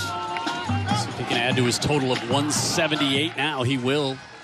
And I'll tell you what's frustrating to me, they're basically running 3 or 4 plays. I noticed that. And it's not much. Yeah, and that's what Coach Curtis is about, executing what he tells you to do. We're not going to do a ton of things, but we're going to execute the few things that we call, and we're going to do it perfectly. Yep. Your old teammate Danny Smith told us on the pregame show from Mobile Christian, he said they are never out of position. They always execute perfectly on each play. And he said that's what's so challenging when you play this UMS team. Yeah, because it's a contrast to most teams you play who are flawed in that way. Yep. And they don't scare you getting off the bus. Nope. I mean, it's just little guys doing what they're supposed to do. Smith tried to cut it back, and great job by the Leopards to shut it down. Well, if the Leopards got anything from their offense tonight, because this defense has showed up and played pretty well. Well, yeah, Javago McNeil with another tackle there, but I think you tell Ronnie Cottrell before the game tonight, hey, Coach, halfway through the 4th, you've only given up 2 touchdowns. I think he's feeling real good about how his team's doing tonight. And he should. And he would say, let's finish the game and see what happens. Yeah. What he's saying right now is, can we please have the ball? Right. Well, and when you get it, keep it and get us string together a drive and some first downs, end it up with some points. Yeah, UMS back-to-back shutouts coming in tonight's game, and close to doing it again here. Is a great job to disrupt that one. Was Tate Moore, the junior, who has played well tonight. We've called his name quite a few times and had a fumble recovery in the first half. And so we'll get a timeout here with 4th and short coming up. And both teams will get a minute to think about this one as the officials take a timeout here. 5:45 make it to go in the 4th. Friday Night Rivals brought to you by Andy Citron Attorneys and Alabama Power.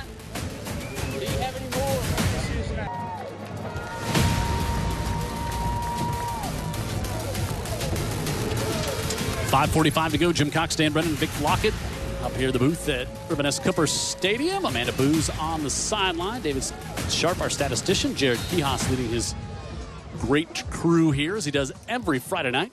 4th and 2 here for the Bulldogs, and they'll go for it. Ben Price into block. Now they empty the backfield. Smith in the slot. Singleton drops back, looking, middle of the field, goes to Beard, and he's got it for his 3rd touchdown toss of the night. Cade Beard with his first touchdown of the season, and 4th and 2 results in a touchdown, and the Bulldogs extend their lead. Nice execution by that offense. Great pass by the quarterback. The receiver just looked it right in. It was well easy. Covered, too. He was, but he put it right where his receiver could make the play, Dano. Yeah, and, they come out all wide on 4th and 2. Last thing you really expect. But they caught Mobile Christian by surprise in the formation a little bit. Defense was there. Really good play. And Hunt will try to make it 21-0, and he does. So UMS stretches out the lead, and now Mobile Christian finds themselves down by 3 scores with 5:25 to go. Singleton, 3rd touchdown pass of the night.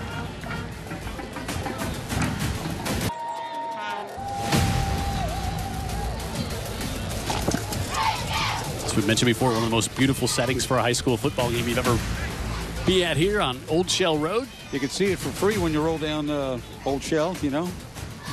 Pretty cool. Love the lighting here as well. So bright. Alabama Power likes when they have all these on every Friday night here for the game as well. Bet they do. And Hunt will kick off here. 9 plays, 57 yards. Again, over 4 minutes off the clock before the touchdown pass. And Brooks will get chased back to the 9. Don't make that. Ellis nowhere to go. Good coverage by UMS. And boy, it has been this UMS defense. We talk so much about them here, but boy, Dan, UMS has moved the ball a lot, only 3 touchdowns, but the despair, it's huge, the discrepancy. How about this stat here, Vic Lockett? Total yards, UMS-Wright, 476. Didn't realize they had that many, by the way. And Mobile Christian, 54. 54 total yards. I hate to really call it what it is, but that's just not good. That is not good. Thank you, Coach Lockett. Keep it light. That is just not good. But this defense, hey, we talked about this defense, and this is not a a small 3A school team. You think, okay, well, this is real impressive. No, this is a good offensive team you're seeing here tonight from Mobile Christian. I would like the way Mobile Christian lines up against nearly anybody else in 3A. That, I'm not going to call myself a 3A expert because we're not doing those games very often. I can't imagine a lot of schools have got players any better, right? Is that fair? They're going to go against the defending state champion Flomanton in a couple of weeks. They got T.R. Miller next week, so big challenges coming in the next 2 weeks for this team. Nearly a pick on the far side as that one's kind of hung up there, and it looked like Todd Morgan might have a chance for his first interception, which... Talk about padding the stats. Ooh, that would have made the number 28-0. I think we'd have lost some viewers on that one. I got to give the Mobile Christian fans a lot of credit because they have been in this team's corner. They're right below us, and they have stuck around too the whole game. Been very supportive. 3rd and 2. Linky wants to keep it, but and they buffed him right there and said, no, you're not even getting a 3rd down conversion when we've got the game in hand. Breland came out to make the stop, and now it's had 4 minutes to go. Jim, did you see him read and recognize that? I mean, that's downhill, isn't it? Oh. That's downhill. You don't get any more downhill than that. He's the 4A, defending 4A defensive player of the year. Yep. That's how you play that position. He's been offered by West Point. He'll play for Army if he'd like. I got news. He'd fit right in there on the field. He's one of those guys you'd like on your team for whatever the... I like it for the United States. Oh, no question. So let's see. Did UMS jump? I'll rest comfortably against all foreign powers when he's there. Captain America. I like that nickname. A little more, less Sopranos-like and more patriotic-like. Coach Cockle there. Looks like this one's going to be against Mobile Christian. Dead ball. False start on White. 5 yards. 4th down. Yeah, just go ahead and punt this because freelance commenting has evolved. So Metro by T-Mobile flag. Switch to Metro by T-Mobile now. Take advantage of the best deal in wireless only at Metro. See store for details, terms, and conditions. And now Mobile Christian has to take a timeout. So, now you're back 4th and a long 8. And well, they yelled for the punt team, and I thought they were going to go ahead and run them out there. Yeah, they take their timeout, which is their 2nd. I think the timeout was for Coach Cottrell to get some things off his chest with the like a bit of officials. The therapy things that's session. On his chest is in red and white. I don't think it's the one in black and white. All right, so look at what UMS has done. That stunning win over St. Paul's to start the year. Richard Brinson with 2 defensive touchdowns in that game. And then beat a much improved Andalusia team. Also Williamson, a team on the rise. Shut out the Lions there. Then at Clark County on the road last week. And now they're looking to make it 3 straight shutouts. And then they go next week to take on Hillcrest Evergreen. You see the offense, the best total to this point, the 24 points against Clark County a week ago. So they still got some room to grow offensively. They average only 19 a game coming in tonight, but they're past that. And now Boutwell to punt. White will stand at the Leopard 45. Breland coming. Good punt. White will take it right at the 40. And he'll be slung down there. Good coverage by the Leopards as it was Zhivago, McNeil. And here's what you're looking at in 3A. So this is Mobile Christian team unbeaten. You got Flomanton, as I said, won state last year. T.R. Miller is who this Mobile Christian team will play next week. They're 2-1. Thomasville, their loss.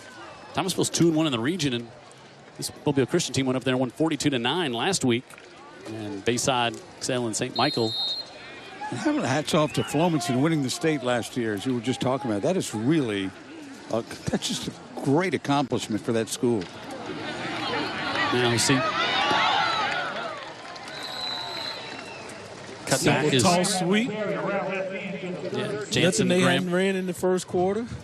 Jansen Graham coming in the second quarter. Backfield to replace third quarter. Different personnel in there with Graham. That may be the only wrinkle. Yeah, Elliott now coming in at quarterback as well, as Coach Curtis happy to burn clock here and get some. And before we burn out, I got to say hello to Miss Millie Fritz. Oh, good. She's still up with us. She doesn't miss a second. Scores and touchdowns does not make a difference to her. Nor does she recognize. She just wants to hear the lovely voice of Vic Lockett. And Jim Cox and Dan Brennan. She loves you. Of course. Hey, Miss Fritz. Give up the minutes. We'll try to keep you updated on the substitutions in here for UMS, as that's going to be Clark Turner with his first carries. We see, again, Barton Elliott. Some of the linemen getting some curtain calls, if you will. Pretty cool. Yep. Yeah. They've earned it. That's where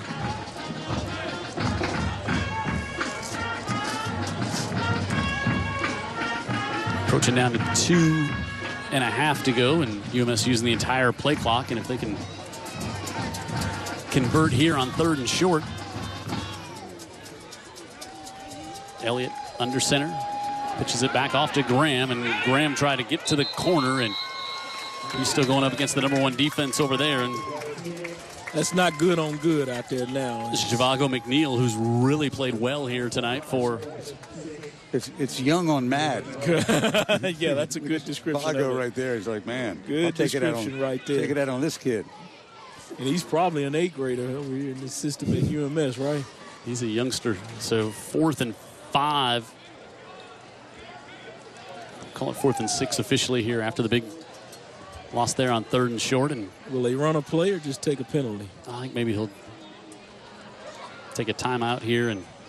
Yeah, he's got all 3 of them. Why not, huh? Decide what he wants to do, or maybe he's going to take the penalty, Vic, and then punt it. Yep, he's going to take the delay of game and then give his punter just a little more room to work with.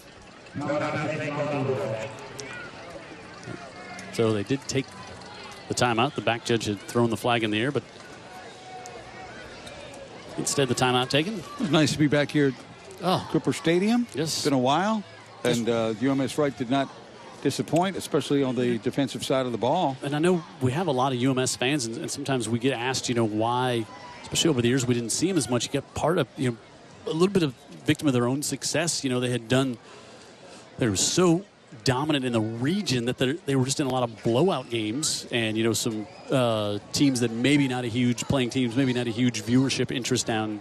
Yeah, right. And so this was the unique opportunity that they're playing another school from Mobile proper. Right. And a team that's pretty good, too, in Mobile Christian. So, we got the opportunity. We took advantage of it. Happy to come back here and see the Bulldogs. Here's what Mobile Christian, we said, they're home next week to T.R. Miller. And then they go to Flomanton. And then they'll have Excel at home and then go across the bay to take on St. Michael to close things out. So next 2 weeks, really kind of the daunting part of that region schedule for the Leopards. But they'll be a better team coming out of this game than they were coming into it. Yeah, and I think they've gotten, we've had any big injuries tonight. So they just played an excellent team and tried to hang in there with them. Hunt. On to punt. High punt, not very deep. It's the kind of bounce it takes us right to the 20. You heard the Peter call there, Vic Lockett. Yeah. Some things never change in football, do they? Never change. Yeah. But, I think today there's less communication back there about when the balls is in the air. That's disturbing to me because sometimes you're preoccupied with engaged with your guy on offense. And if you hear that ball in the air or on the ground, that tells you to get your eyes off of him and start looking. But you see that on Saturday? You see it on Sunday? Not just at this level. Yeah, it's changing. Saw it in the Georgia-Notre Dame game when kind of friendly fire got a little bit in the way of the punt returner. He muffs it and sets up Notre Dame for a touchdown. Yeah. I think he rolls out, able to get that one complete on the far side as we got a whole bunch of white pants out there for UMS right now. And pretty clean, huh? But remember in years past, Terry Curtis would talk about this and say, this is important for these kids to get to play, not only because we're going to need them somewhere down the road, but they're working their tails off every day at practice. They've earned the right to be out here on the field, and he's always been a big proponent of that. Yeah, and how about the heat this year, too, that has been unrelenting right through the month of September.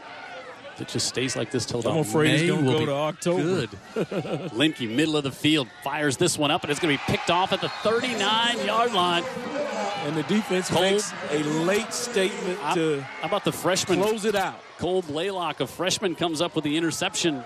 They start him young. Yeah, you think? They tell him what to expect, and this is what this team expects. You think his teammates don't love that young man? You can sometimes tell when a play is made just by how much your teammates really love you by their reaction, and he gets mobbed over there. There's another reason for Terry Curtis to put these pups out on the field. Yep. And Limke just trying to make something happen there for the Leopards. Yeah. And Coach Curtis will be a little more less agitated when he talks to Amanda after the game. He'll still bring up those unsportsmanlike. Maybe not to Amanda. Yeah. To his team, maybe. Yeah, and so UMS will just take a knee and run the winning streak now to 24 in a row. And they stay perfect on the year and their third straight shutout. They give up 7 points in the month of September. That'll help a winning streak when you do that. Good defense always travels well and plays well at home and on the road, so that's part of it. Now the good sportsmanship here by both teams. Close in proximity and even closer now in hearts, saying, hey, we'll get you next year. Thanks to Coach Curtis for a little story time, too. Jim and I visiting his office a little after 5:30 this evening, and he spent some quality time with us. We knocked some subject matter around. Like we talked about in the pregame show, when we started doing this back in 2000, back in the days when it was just available on Comcast before we made the move to the big stick. We started doing it, and some coaches were, we like it. Some schools like, well, we're not sure. And Coach Curtis was like, I love the exposure for the school. I love it. And then when some coaches were thinking, we're not sure we want to put games on TV, Coach Curtis said, you can come here anytime, and we'll have you anytime. Right. And for a lot of years, we did a lot of those games, and he was really a big proponent who saw the value early on of high school football on TV for the right reasons, to show off the schools, facilities, the kids, and there's no downside. No, and he taught us so much early on about high school football in Mobile. Yep. And has always just been a big advocate for promoting kids the right way on television and games where everybody can see them, and doing playoff games live on TV. He loves that. We did a lot of playoff games over the years with this UMS. Well, when you're in it, you'd like to show it, right? Yeah, so that's the key, because they're in it year in and year out. And they win it. Yes, and they win it. And so they will take their unbeaten streak on the road next week against Hillcrest Evergreen. And that's going to be a challenge to go up there and get another victory. Oh, there we go now. Amanda has corralled Coach Curtis, and she's ready to catch up with the victorious head coach, Amanda. I'm with the victorious head coach right now, Coach Curtis. What were you guys able to do defensively to shut down Mobile's offense? Well, we pretty good on defense. Our guys tackled well. They were prepared. They were where they needed to be, and you know, had to watch the film. Looked like they had a pretty good night. They didn't. They wasn't able to do a whole lot, and we were able to get some 3 and outs. And I thought our guys played hard. You know, the first half, you know, we blocked the kick. We could easily had 28 points or 21 points or something. But you know, I thought we came out in the second half and they ran the ball and protected the ball and made a few plays. I agree, Coach. And now, you know, I mentioned earlier that when I heard you in the pregame that you were talking about, you know, you don't know if they're good athletes or a good player, but, you know, whenever they play any team, they play really hard. Well, they do, and it don't matter. It's a non-region game. We got a big region game next week, probably the biggest of the year. So we've got to go to Hillcrest Evergreen, so we've got to have another good week of practice and get ready to play. All right, Coach, thank you so much for talking to us right now here on Friday Night Rivals, and we appreciate you. Well, thank y'all for being here. Of course. Appreciate it. Thanks. All right. Thanks, Amanda. And we're excited to introduce Amanda to Terry Curtis because we told him so much about her. So what a win here tonight. Impressive UMS team defensively. They keep going. They got the big matchup next week. But also, again, you can, if you're watching film of this and you're Flomaton T.R. Miller, I'm not sure you're real excited about playing Mobile Christian in region matchups coming here. No, they've got a good coaching staff, and they've got some emerging players that look like they are just going to get better. So I think when you got that kind of talent as a team, they're probably going to kind of grow together, Vic. Yeah, I mean, this will be something that they can learn from. They went up against a good team that executes their offense, executes their defense, and I'm sure Coach Cottrell will say something to them about, hey, you know, that's how you play the game. And Coach Curtis really put it lightly by saying he got a few 3 and outs. Yep. I think he got a bunch of 3 and outs. All right, just 78 points in the last 19 games now UMS has given up. Let's take a look at our players of the game nominees. Keyshawn Woodyard, 2 touchdown receptions. Simon Smith, big night on the ground. Will Breland, another great defensive night for the Bulldogs. Go to utv44.com to vote, and we'll give it to you at halftime next week. Jim Cox, Dan Brennan, Vic Lockett, Amanda Booz on the sideline. Jared Kihas and our entire crew. Statistician David Sharp saying good night from Ervin S. Cooper Stadium, where the Bulldogs keep the streak going.